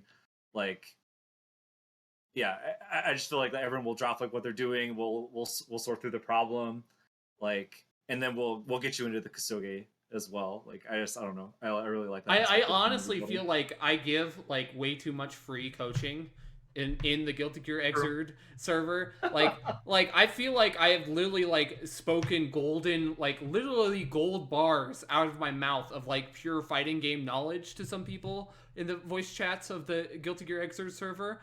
And I feel like I need to get like some recompense, but I don't really care because it's like it's what I do for people. It's OD. It's me. That's all of us, dude. Literally, Bryce taught me more about playing Alpha than the Alpha Discord. What can be done? Damn. Yo. I mean, I don't think I've been in the Bedman Discord ever for like tech, like actual learning. I've never gone there. It's just need to. He's right there. Like yeah, the Bedman. If there was a human Bedman Discord, I think. Well, actually, that's probably more of an insult than it is a compliment. Is it though? Have you seen most of the pins in the Bedman Discord? Dude, they're like they're all just like me being like, yeah, Bounty's the best Bedman player. Literally every other pin is like Bounty's the best Bedman player. I think if you look at the most recent pin I made, it's literally me pinning Sile saying Bounty's the best Bedman player. It literally is. Which also, Lore, you made him do. Yeah, I made him do that because I was giving him coaching. I was like, I'll give you coaching if you just say I'm a good Bedman player. Message was sponsored by Bounty. Deleted. Yeah. For everyone. That's OD though. But yeah. This Bedman play sponsored by Bryce. Just remember, when building a community, just make it multifaceted, and everything will come together. Yeah, and listen to the community. Build the community for the community. Listen to the community. Make it multifaceted. Talk to people, and then just run stuff and make it fun. Okay, literally every single time I run an event, I'm like, how can I make this fun? How do I get people excited? Yeah. And like this is sort of touching back onto what we were talking about, being excited for KOF in particular, but also just the future of fighting games in 2022. Like there's a lot of stuff on the horizon, like due to changes in netcode as well as like general quality of the ability to play with people like on Discord communities as well as just the online services that exist from the games themselves. Like now is like one of probably the best time to get into fighting games. Like build those communities. Do it. a Go out command. there and do it. And please make sure if you're making a Discord, join that voice chat, hop in that voice chat, talk to people. I know as a guy who really loves that, and I know there's a lot of people out there that like maybe they don't like voice chat, maybe they just prefer to run the games, but you can do that. Just make sure that you have a kind of vibrant group of people who always You hop want in, to always want to know? talk. You want to know how I got the Guilty Gear Xrd Discord to start hanging out in voice chats? What'd you do? Randomly, I was like, I kind of want to play Xrd, and this is like me after like literally leaving the community for like 2 years. I've rejoined the Discord at like 1 in the morning, and I went in Steam Net Play and I said, "Does anybody want to play Xrd?" And then Theophrastus responded, said, "Sure, let's play Xrd." And then I said, "Hey, you want to do voice chat? You want to talk while we play?" And ever since then, people have just been hanging out in the voice chat from then on. So like literally, and that was the start of the new pirate age. yeah, literally, all I did was like I just kind of just want to talk and chill with somebody while I play buttons. And so Yeah. like literally, you could do the same with your game. Like I'm sure BBCF. I'm not sure how active that Discord is. If you're in the BBCF community, just join that voice chat. Just be like, "Hey man, you want voice chat? Let's talk some shit while we play fighting games." Yeah, I feel like due to the way that like fighting games are like sort of merit based, like there can be like a little bit of communication like barrier there, like where you don't feel comfortable talking to like the top players, and like there's sort of I feel like they're fighting games are kind of prone to isolation and cliques in that way. And I think as much as you can, just talk to each other and listen to each other. But anyway, let's move on to even more complicated topic to talk Word? about. Bash wanted to talk about the processes of learning fighting games and how it relates to yes. other competitive video games. I have been playing a lot of Valorant, like a lot of Valorant, and it's been an interesting experience learning it because like the principles of fighting games are there, they're just represented differently. Okay, it's very strange. Like conditioning still exists. Memorization of what your opponent likes to do still exists. Risk versus reward still exists. Mechanical skill still exists. It's very different. Like the biggest one that I'm learning right now is trying to learn the fundamentals in fighting games that can make you consistent in fighting games and trying to apply that to Valorant, right? For example, in fighting games, if you want to be consistently good in every fighting game, understand risk versus reward. Having a high understanding of what your risk versus reward at all times can make you consistent in almost every fighting game. Almost any game, period.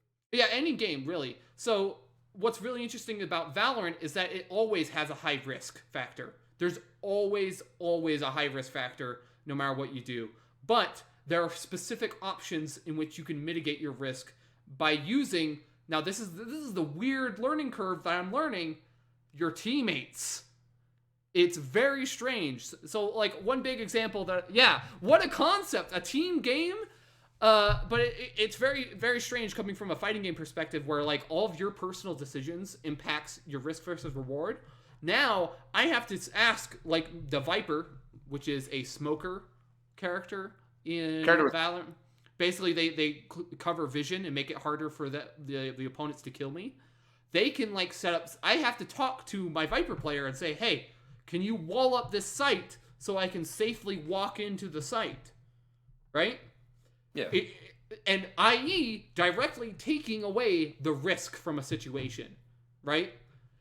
Although it's still technically risky because I still have to enter a site without knowing exactly what's in the site.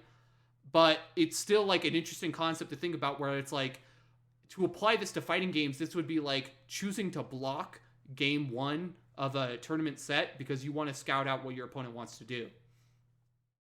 Right? So it's pretty interesting applying these risk versus reward concepts to especially a team game where communicating with your teammates becomes like way more powerful. But other than that, I'm trying to, the next thing I'm trying to work on is the memorization and the conditioning, because whenever I'm watching streams of higher level players, they always say, "Oh, this player's a B player," and I'm like, how did he know that? How did he know he's a B player? Like, I want to like go back and look at the tapes and be like, how did he figure this out? Because I'm a very much, as you both know, when I coach people, I teach people like the why and the how of things before I teach them like kind of like how math is taught in America, where it's like they teach you the arithmetic first and then they teach you the why, which is dumb. Yeah. But so it's like I try very hard to learn the same way whenever I'm learning a new game, is that I look for these whys and hows, because I feel like if I find out the whys and hows, I can apply these to different situations because I understand the whys and hows.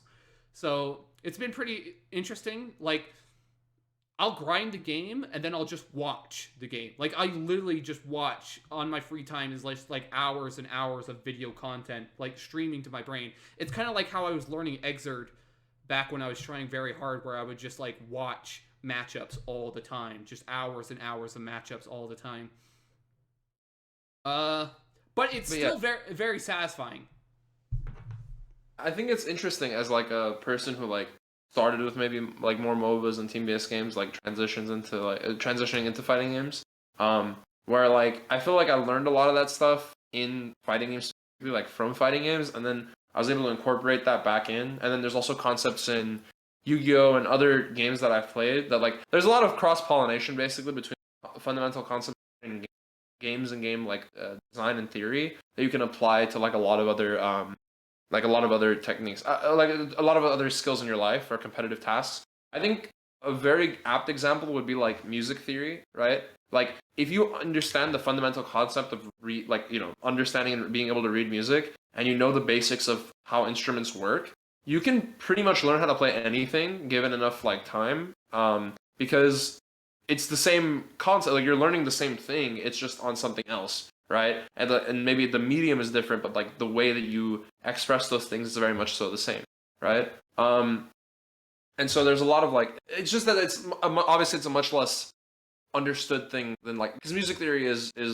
very much so like a pen and paper thing. You can like sit down and learn in class. You can't really do that with fighting games. Fighting is, you can learn it like it's a class, but there's not as many resources, I guess, in that same way.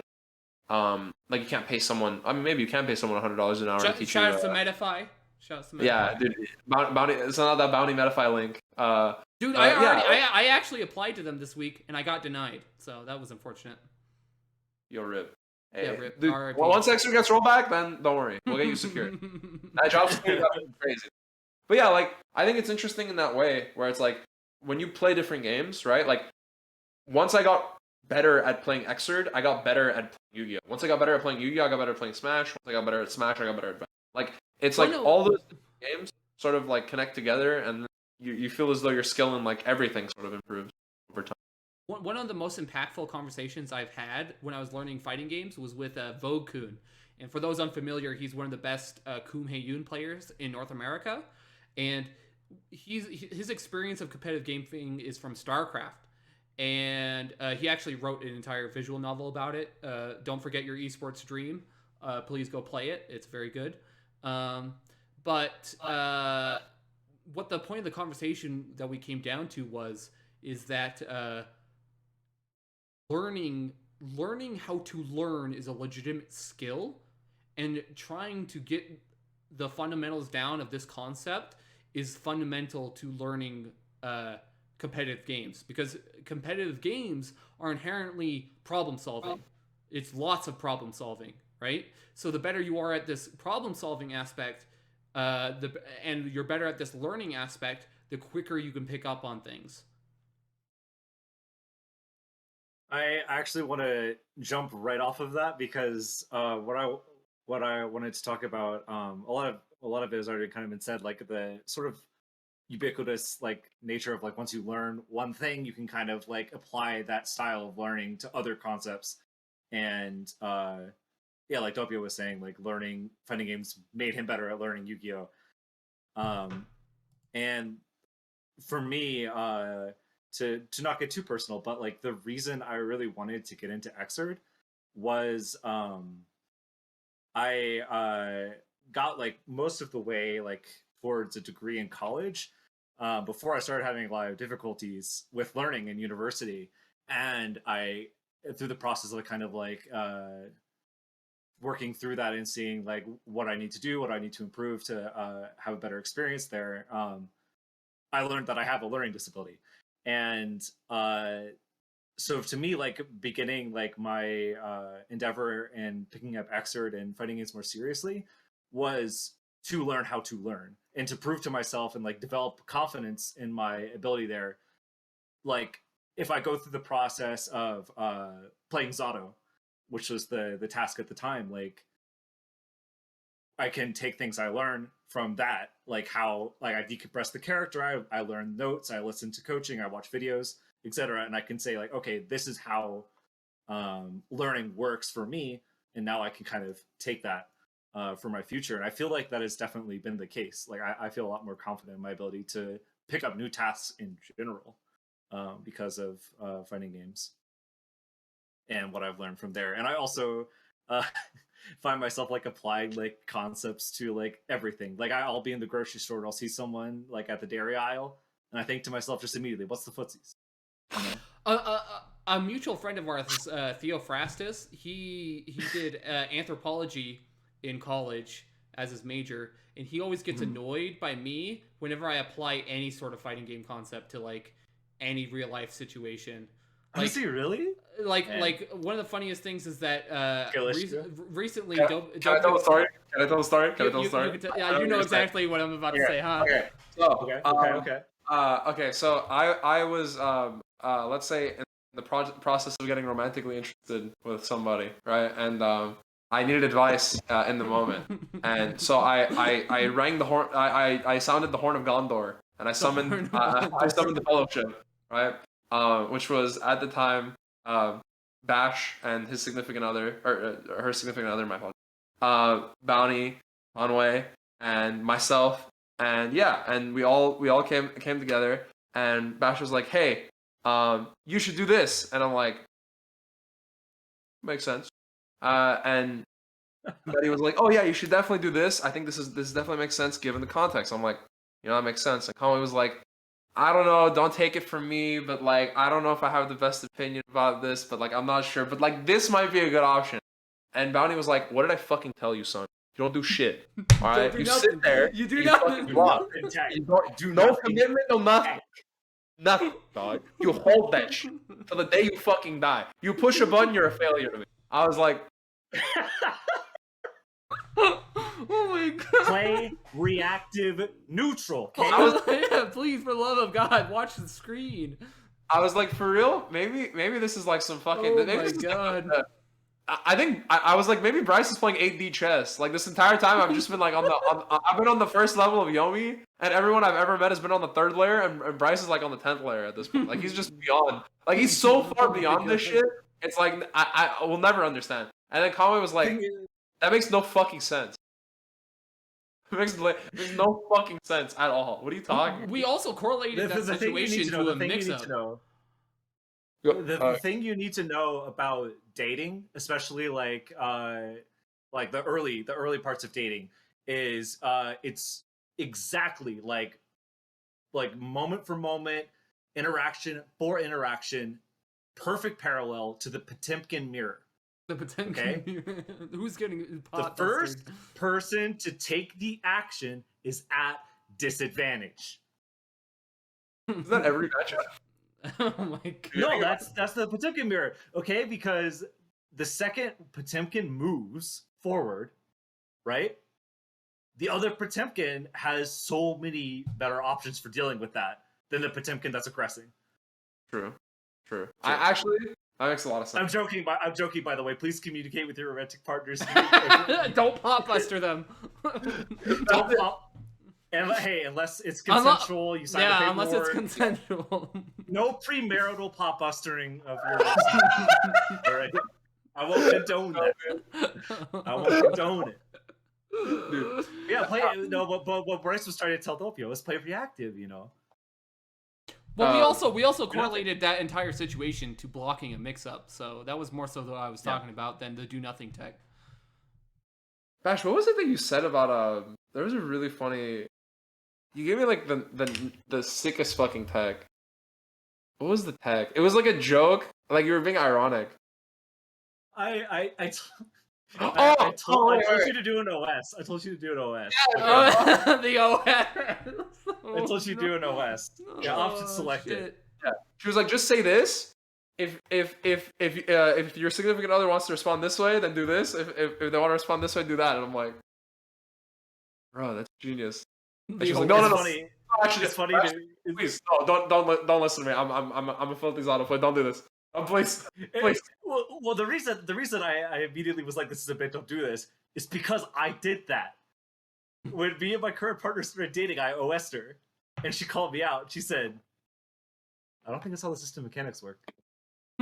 She was like, this I blocked isn't that valid, mix. I blocked that mix. Yeah. I pressed bike and parry. Yeah. You gave me A or B. I blocked both with C. You know? I threw on wake up. That's what I did. Yeah. I threw on wake up. I think it's the best uni player we know. This is what I'm gonna. It's true. It's true. It's true. It's true. Yeah. Yeah.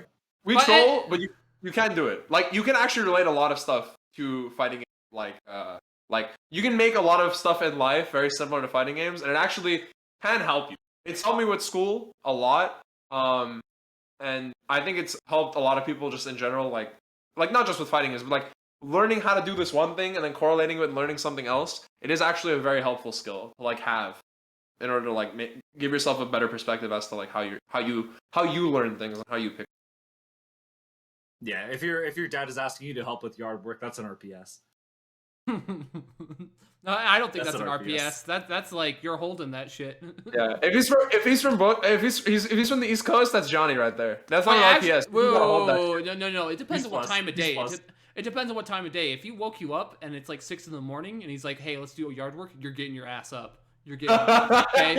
If That's it's like Koinoki, dude. if it's like 4 p.m. and he's like, "Hey, we need to do yard work," he means he's talking about like eventually we'll get it done, and like you can probably block that one out.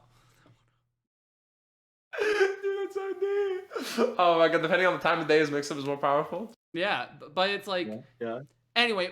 Enough with our fighting game romantic analogies.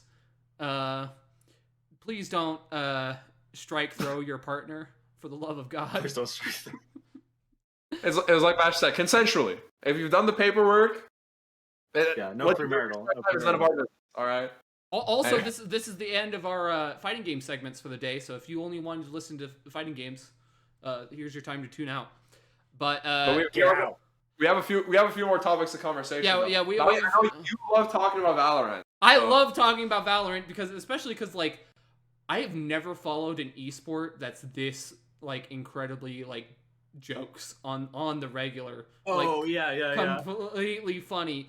Recently, during the VCT qualifiers, which is like the big national event for North America, T1 was competing against TSM, and TSM is a brand new team this year. T1's coach said the words "help sewers" in chat. Okay, immediately after. I misread the situation. They literally typed. They literally typed in all chat, "help sewers." And what's even worse is that after that happened, the TSM players all tweeted out, "I'm playing a 6v5 game, GG's." And then the stream for the T1 versus TSM match went on pause for 45 minutes without anybody knowing anything, and then all of a sudden all the TSM players started to, on Twitter saying GGWP at T1. That's all they said, GGWP at T1. Bro. Okay? And then eventually, but because at the time nobody knew what he said in game because nobody was talking about it, a bunch of people were making up phrases of what he said. Like one of my favorites is from Shazam, who said, "Yeah, he probably said NT in chat." AKA not tens. But like there was like so much like funny stuff, and then eventually it leaked out that he said help sewers, and like literally everybody was taking the crack out at T1. It was so funny for like a good like 8 hours. My Twitter timeline was all of North America Valorant just making fun of T1 for saying help sewers. One of my favorites is because one of the coach for the team was caught cheating in CS:GO. took a screen cap of the original time that he was cheating in CS:GO, and then he put the caption of the original time he was cheating in CS:GO, and the caption was "Help Sewers." It's like so funny. It's like, holy shit, how do you get blown up this hard? And then a couple hours later after that, Riot then said you're being DQ'd from the bracket, and they got DQ'd. So Good shit. Let's go, Riot. Dude, what the fuck? it's just so funny. The reply to that tweet, by the way, there's it's I'll just put it up on the because I think everyone can see it. But it's the like yeah. This is hilarious. I need to see the reply. I don't know what you're talking about. Check out. It's on my Twitch. It's on my Twitch. The things are covering, but you can see. Blue activate. It's OD. I love this one. Are we talking about the Matt Twiggy? Yeah, the go A types to the terrorists go B. Are you talking about the Coach Yoki quote retweet? Go B. I'm telling you, like it's so funny. The entire like interactions from this start is just so funny. Eventually they got DQ'd again. They're going to have a chance to play in the next qualifier, which I believe was it's going to be this upcoming weekend. So they're going to be playing again, but it's a different bracket. But it's just so funny because like I think Riot is really pulling back the punches. I really think they should have just been like, nah, get the hell out of my circuit, you know? Yeah. Two, what's funny is that about a month ago in the European circuit, there was a similar interaction where people thought they heard the G2 coach on comms with his teammates during a round, which you can't do. You can only talk to them during timeouts and half times. Right? Those are the only times that you can talk to your players, right? But they heard him on comms during a round. So, but there was no action from Riot from that direction. So it's pretty interesting that NA gets like, because of 2 words, help sewers, completely DQ'd, but EU is running rampant.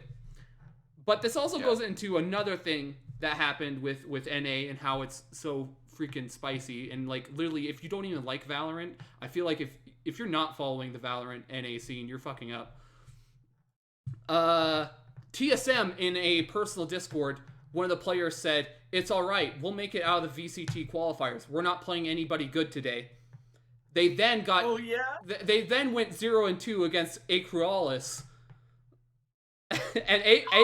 And what's even better about this, the entire A Crew squad quote retweeted a screen cap of the Discord sentence that one of the TSM players said and said, "Oh yeah, playing nobody good today." It's like, holy shit. like if you ever say anything about anything in North American Valorant esports, you better be ready to hold that L. That massive shit, L, dude. Like, oh my god. It's just so funny watching these interactions build up. But yeah, that's NA Valorant. Goddamn, dude. That shit's ridiculous. How are you gonna fucking do that shit and then go 0-2? Yeah, I'm happy that man got climbed. Yo, fuck that guy. We're not playing against anybody good today. Yeah. I was gonna say, I know you wanted to talk about on top of Valorant, you want to talk about Dragon's Blood. Now I haven't seen Dragon's Blood. For those of you who don't know, the Dota has an anime, got a season 2. I think it's last week, right? It came out. Actually, it came out like 3 weeks ago. It came out at the start of January, like January 18th, I think, 8th or something like that. But Bash, have you seen it? Yeah, no, I haven't. But in January. Okay, I'll keep the spoilers light because I'm assuming that you guys still want to watch it. I do want to watch it. Yeah. Let's just say that like it's not as good as season 1 for sure, which is unfortunate because like after coming off of Arcane, I was expecting like, okay, season 2 of Dota's Dragon Blood better deliver, and it just I don't want to say it failed my expectations because I was expecting like something similar to the fact, but it's like I don't know how we drifted away from the core concepts of season 1 so hard.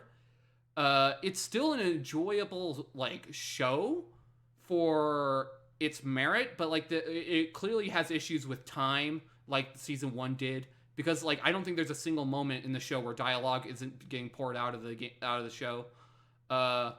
The other thing is that like stakes is a really weird issue in season 2. Like it feels like there's no direction in terms of like what are the stakes here, what are we doing, you know, and like some of the characters feel like kind of useless near the end of season 2 because of like the way they push the stakes.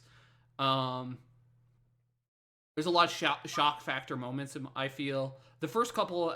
I feel like the first 4 episodes of the season are really really good, but they sort of fall off after that because of the misdirection that they go for. But other than that, I think if you're a Dota fan, you'll still enjoy it. It's just not as enjoyable as season 1. I've been pretty hyped to take a look at it. I haven't finished Arcane either, so I'm like, as far as MOBA anime go, I'm kind of behind. I've just been behind on it, but like I'm kind of interested to see like how does it shape up? Like how does the show kind of work within that Dota? Because I think Dota's story is like inherently a little bit more like I don't want to say more interesting than League. It's just that it's a little bit more appealing to someone like me, where I don't really like the super like. I think League is a lot more like fantasy, where like it's or like more I don't know, like pop fantasy kind of. Yeah, right? yeah.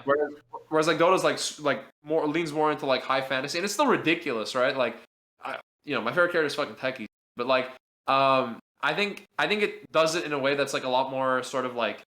I know it's disappointing, right? Wait, what? My favorite character is Techie? It's okay. It's okay. What did you expect from me, dog? Hey, you can keep just wasting our time like you do in our games, okay? You just keep doing that, okay? I fucking love them. Those are my homies. I know if God don't got me, I know Techie's got me, dude. Techie's doesn't have anyone. Techie's has never had anyone. No, he has his brothers. He has his brothers. Bryce, you've played a fair amount of Dota, right? Yeah. Pretty fair I have like 1,500 hours myself. Have you ever like had a game and just thought to yourself like, man, Techies would have made this better? Thank God we had the Techies. It's only once, and it was the only time I ever thought this, is because he got me all my kills in lane. That's it. Every other time it's been no. Why? Why wouldn't you like? Why are we 4v5? Why are we 4v5? Why wouldn't you enjoy having a 4v5? It's a struggle. It's a challenge. You're the underdog, right? And you have to fight. I'm always the underdog in Dota, man. I'm always the underdog, dude. I play support. I'm always struggling. I'm always struggling. I tell everyone that I meet that Techie is my favorite character, even though it's not Techie. It's actually Storm Spirit, because it makes everyone so mad. It makes the Dota players so goddamn. So great. I love it. Yeah. I should have noticed the Doppio bit. I play Dota, right? I'm like just going to my 9 to 5. I'm working the gas station. I'm making sure the hot dogs are rotated. And Techie's like walks up and he just shoots me in the knees. That's what it feels like. No, that's not even what he does. He like you know how they have the pamphlets up front, like near the cash register? He asks you questions about each pamphlet. And then he opens them up, and then he goes like, "Have you seen this?" Like he grabs the candy bar by the display, and he's like, Grand "How Canyon? much sugar does this have? How much sugar does this have?" The Grand Canyon? The Grand Canyon? What? Dead Horse Point? Have you seen this? And then he puts that one down, and he goes, "The Empire State Building?" Still looking at you. That guy doesn't even look at the book. He's just looking. Have you seen this? Have you seen this? And he just slowly goes through each one, and that's all he does. And guess what? Doesn't buy anything. Yeah, he doesn't. And then he doesn't buy anything. No. He buys like a 12-pack, but he only pays in coins. Yeah, that's exactly what he does. That's what Techies does. Yeah, for sure. Anyway, but yeah, so Techies and Dota 2, Dragon Ball. It's grounded it's a lot more high fantasy, and it's a lot more grounded in its own like story. And I think it's a little more serious. So I think that's really cool. Well, that's exactly what season 1 did, and it pulled it off very well. Like even like the last scene of the final episode of season 1 is literally like really defining that high fantasy like feel of Dota. And then like season 2 just like it just doesn't fulfill that for me. I see. But yeah, I mean, but if that's all I really wanted to say about that. But like, speaking of MOBAs, our favorite MOBA just came out with a new character, Renata Glask. What a name, guys! I actually really despise this name. Yeah, that's awful. It's like, no, it's the Renata Glask. It's like a combo of like two names that are just like, what culture is this? Like, where does this name come from?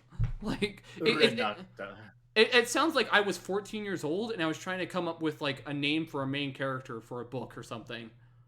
I have a friend that when he plays RPGs, he literally like this is real. He takes his keyboard and he goes like this. Yeah. Right? Yeah. And then he looks at the key mash that was just created and he adds vowels. To make it sound like a name. And that's what Glask sounds like to me. Renata Glask. I feel like he did that. I feel like he named that character. As much as we make fun of this character, I actually think this character is really, really good for League. Okay. Oh yeah, like design-wise? Like design-wise, it's really, like really good. I like this character. I know exactly why you like this character, Bash. And I want to say it's Winter Wyvern, right? Yeah. Yeah, like Winter Wyvern, like literally like Winter Wyvern, and it's like this is why it's really good for League, because League has always had an issue where like hyper carries can get out of control and there's no way to counter them. Renata Glask coming in hot, ready to counter every hyper carry that gets out of control. I wish you guys could see my right now. Your face? Yeah. I can see your face right now. Face. Why? What's going on? Nothing. Don't worry about it. Okay, I'm not worrying about it. Okay. I put the resident sleeper emote in front of my camera. On the OBS. God damn it! Oh my god. Dopio, resident sleeper, Renata Glask. But like, Renata Glask is actually really interesting. I'd like her more if she was like more like Winter Wyvern, where like Winter Wyvern can be played core, but also she can be played support. But it's clear that they're going with like this support vibe, because every single clip that they show Renata Glask in, she's being like chauffeured by an AD carry, which is clearly like them saying like, this is what we want for the character, which is unfortunate. But that's what you get when you play League of Legends. You can't be creative in that game. True. But yeah, I mean, yeah, I'm kind of honestly like uninterested. Like, I think Neon. What was it? Not Neon. What was the name of the lead character? Zyri. Yeah, she seemed pretty interesting. This character seems like cool, I guess, but like, I think design-wise, she's up my alley though. Guys, come on. I love her style. She's such a dommy mommy. Like, come on. I was about to tell you, dude. There's like 15 fucking mommies in fucking League, dude. You have so much. You have all the options you could ever fucking want, dude. Come on, man. There's one Ezreal. Why can't I have 15? I have 15 Ezreals. Let me play with 15 different Ezreals. Just Ezreal in like a different skin. Is this why I just think it's neat. I just think it's neat that we got like. She just has like she is like clearly a support like healer archetype in terms of like gameplay and direction, but like she plays that dynamic like kind of like it feels to me like a lot of jokes you hear about like MMO RPG healers where she just like walks like she's got like the strut when she comes in and she just is like, you better not die. If you fucking feed, oh my god! I swear, I will never heal your ass ever again. Oh my god! I'll fucking dox you. You fuck up this Baron, you're getting reported. Okay, matchmaking abuse. Yo, because you made me sit through this gate. Did you voice this character? Did you voice this character? Yo, I will. Yo, Riot, I'm scared right now. Riot, hit me up. Hit me up. Voice talent. When you put it that way, it's actually funny. I really like her. I really like her, actually. I think she's. I think she's really good for the game because it's the first time they're actually like putting in a new like general game mechanic in the Berserkering game mechanic, like to the game. Whereas like they haven't done that for years. Like they've been stuck on the knock up, stun, fear, taunt, all that stuff And they've had some weirder Yeah. stuff, but it's been like pretty. What do you say? Like they've had newer like mechanics like for CC, but it's been mainly like statuses that you put on people. It's not like they. I mean, it affects them, but it's not like like as like centralizing. That's what I'm talking about. Is like with the addition of this berserkering mechanic, like could we see like berserkering happen in for like new characters that are created or like old reworks? Like because we all know Riot likes to rework their old characters, so it's like I'm excited to see like say Shaco getting a berserkering rework. That'd be pretty cool, or something like that. You know? Yeah, I mean, I think it's again. I think it's kind of interesting. I'm like, again, she got the drip. I'm not gonna lie, but like, I don't know. I've had my fair share of milfs. I'm a big fan of her droid that walks around with her. That droid is really cool.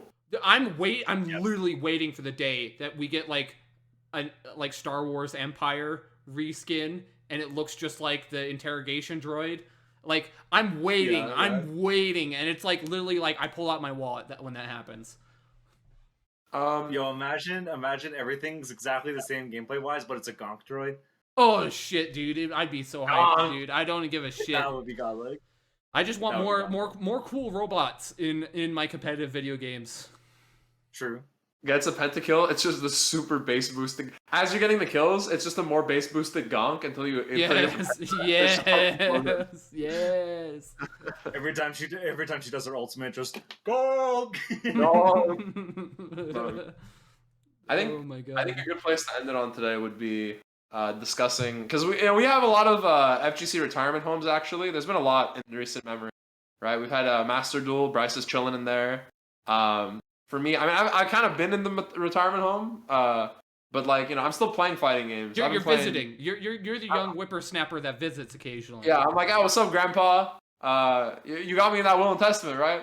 But oh my God. that's actually brutal. That's really dark. I ain't putting you in my will. But not after that. But whatchamacallit? And then Bash, I don't know if you'd say the same about yourself, but it seems like you had some new games that you were hopping on. It seems like, so if you wanted to talk. Oh yeah, like not only is KOF coming out this month, but also we're getting we just got a couple of days ago the new Pokemon game, and I won't speak to the quality of the game, but personally, you could come to my door and just hand me an old shoe and say this is a Pokemon game, and I pay you $60. So as you do. it. Yeah, and it has scratched the itch. So that's like one of the main things I've been doing recently in the retirement home. But big on the horizon, I will be gone for the entirety of probably a week or two just playing it, is Elden Ring is coming out on the 24th. That's this month, right? Yes. I still can't believe that game's coming out. I'm like still thinking that it's going to be coming out this fall as like a holiday release or something. Yeah, I know, right? It's weird that it's coming out in February. I'm not going to believe it until I get to the main menu, and then I'll be like, okay, no, this is actually Elden Ring. I'm actually playing Elden Ring right now. I'm so excited for that game. That game is... It looks so good. It looks so good. I don't have words. It's just... I'm very, very excited. Oh, go ahead, Bob. I'm a little excited for that game too, just because like I'm not like a mega Dark Souls fan, but I really like the progression of his Hideaki Miyazaki, I believe is his name. Miyazaki's like I love the progression of his development team. Like he started on the original Souls game, and then he moved on to Dark Souls, and then just made that for a while. And then he went on to Bloodborne. And then after Bloodborne, he was like, wait a minute, I can kind of make this different. And then he made Sekiro. And Sekiro is like an incredible experience of a game. And it's like, it's so close to being like, quote unquote, Souls-like, but not Souls-like because it has like very specific, unique mechanics to its own thing. And then it's like, now all of a sudden he's like, okay, now let's see what I can do with an open world game that has like more crucial story and writing to it. And that's what he's doing with Elden Ring. And it's super interesting to see him, like, I know exactly what type of game I want to make, and I want to see what other new things I can try out. and that's what I think is super exciting about his game. The thing with the way he like has like a unique perspective on game direction is like the world building aspects of his games are insane. Like I have never played any other developers games where I feel like as soon as I like take my first step into the game, like I'm just in some new place I've never been before, and like it's so like deep and meshed and there's so much going on. Um like I wasn't super into the Souls games either until I played Sekiro. And then like that game like might be my favorite game in terms of like non-competitive games. Like it just kind of changed like what I could expect a game to be. And to have like that level of world building and like system and character design applied to something as big in scope in Elden Ring is like I hate open world games. I don't like having no direction because I feel like it can get really empty so fast. But I think that it can be something really special with the way that that team fleshes out worlds. I think it's also I'm like really excited. one thing. Even though I don't really like Souls-like games, I also honestly believe that every Souls-like game needs to have powers in it. And I think Elden Ring is going to be like a game that has like a lot of interesting powers. Because like one thing that I think is kind of disappointing, even though I'm sure there's a Souls-like nerd in the chat that will be like, no, you're wrong. But yeah, the original Dark Souls didn't have like a lot of powers in it, and like powers that are essentially like core to the experience of playing the game. And Sekiro, and then there's also even though it's Western developed, there's Star Wars Jedi Fallen Order, which has a lot of powers in it. And then there's also the Bandai Namco game Code Vein, which has a lot of powers in it. And I really like Star Wars Jedi Fallen Order, and I sort of liked Code Vein because they have powers in both of those games. And I honestly believe that like if you can get like this sort of like middle ground of character action and difficult combat, I think it can create a really blissful experience. And I'm hoping Elden Ring is like this trifecta of like character action, difficult experience, and insightful story. Like, and I'm hoping that it hits that perfect trifecta. And if it does, it's going to be a game that's going to be remembered for years. Yeah, I have high expectations, and I am very, very excited. I think, yeah, and I mean, I think honestly, bookending it there is probably for the best because I mean, we went from everywhere, and now we're at the retirement home. So we kind of lived out the life cycle of an FGC man, of an FGC person. But yeah, honestly, it's been great being here with y'all. I appreciate it. Thank you again. I mean, shout outs to Bash for pulling through. Absolute like godlike presence to be around. We really appreciate her, and thank you again for coming onto the stream. Any last closing remarks or anything? Well, thank you for having me on. It was a pleasure to be here, hanging out with you guys. Yeah, to everyone listening, much love. Here, my embrace. Where can they find you? Yeah, let them know. Where can they find me? They can find me on the Guilty Gear Rev server anytime. I'm one of the cursed red names. You can feel free to yell at me whenever. I will definitely see it. Just be nice to me. But you can also find me online. I have a YouTube channel as well as a Twitch that are both Bash Dio, all kind of one word. And Twitter at Bluesino. That's and me. If you need the ads, everyone, the ads are on my Twitter as well, so just go check it there for Frame Trap Episode 4, and you'll be able to find Bash's and Bounty's Twitter. Yeah, and I think that's been all from us for this week. Yeah, I've been W the Tuesday. Tokyo to Tuesday, and I've been Bounty, so I guess we'll see y'all next week. Yeah, take care, everybody. Have a wonderful rest of your week, and we'll see you next Tuesday.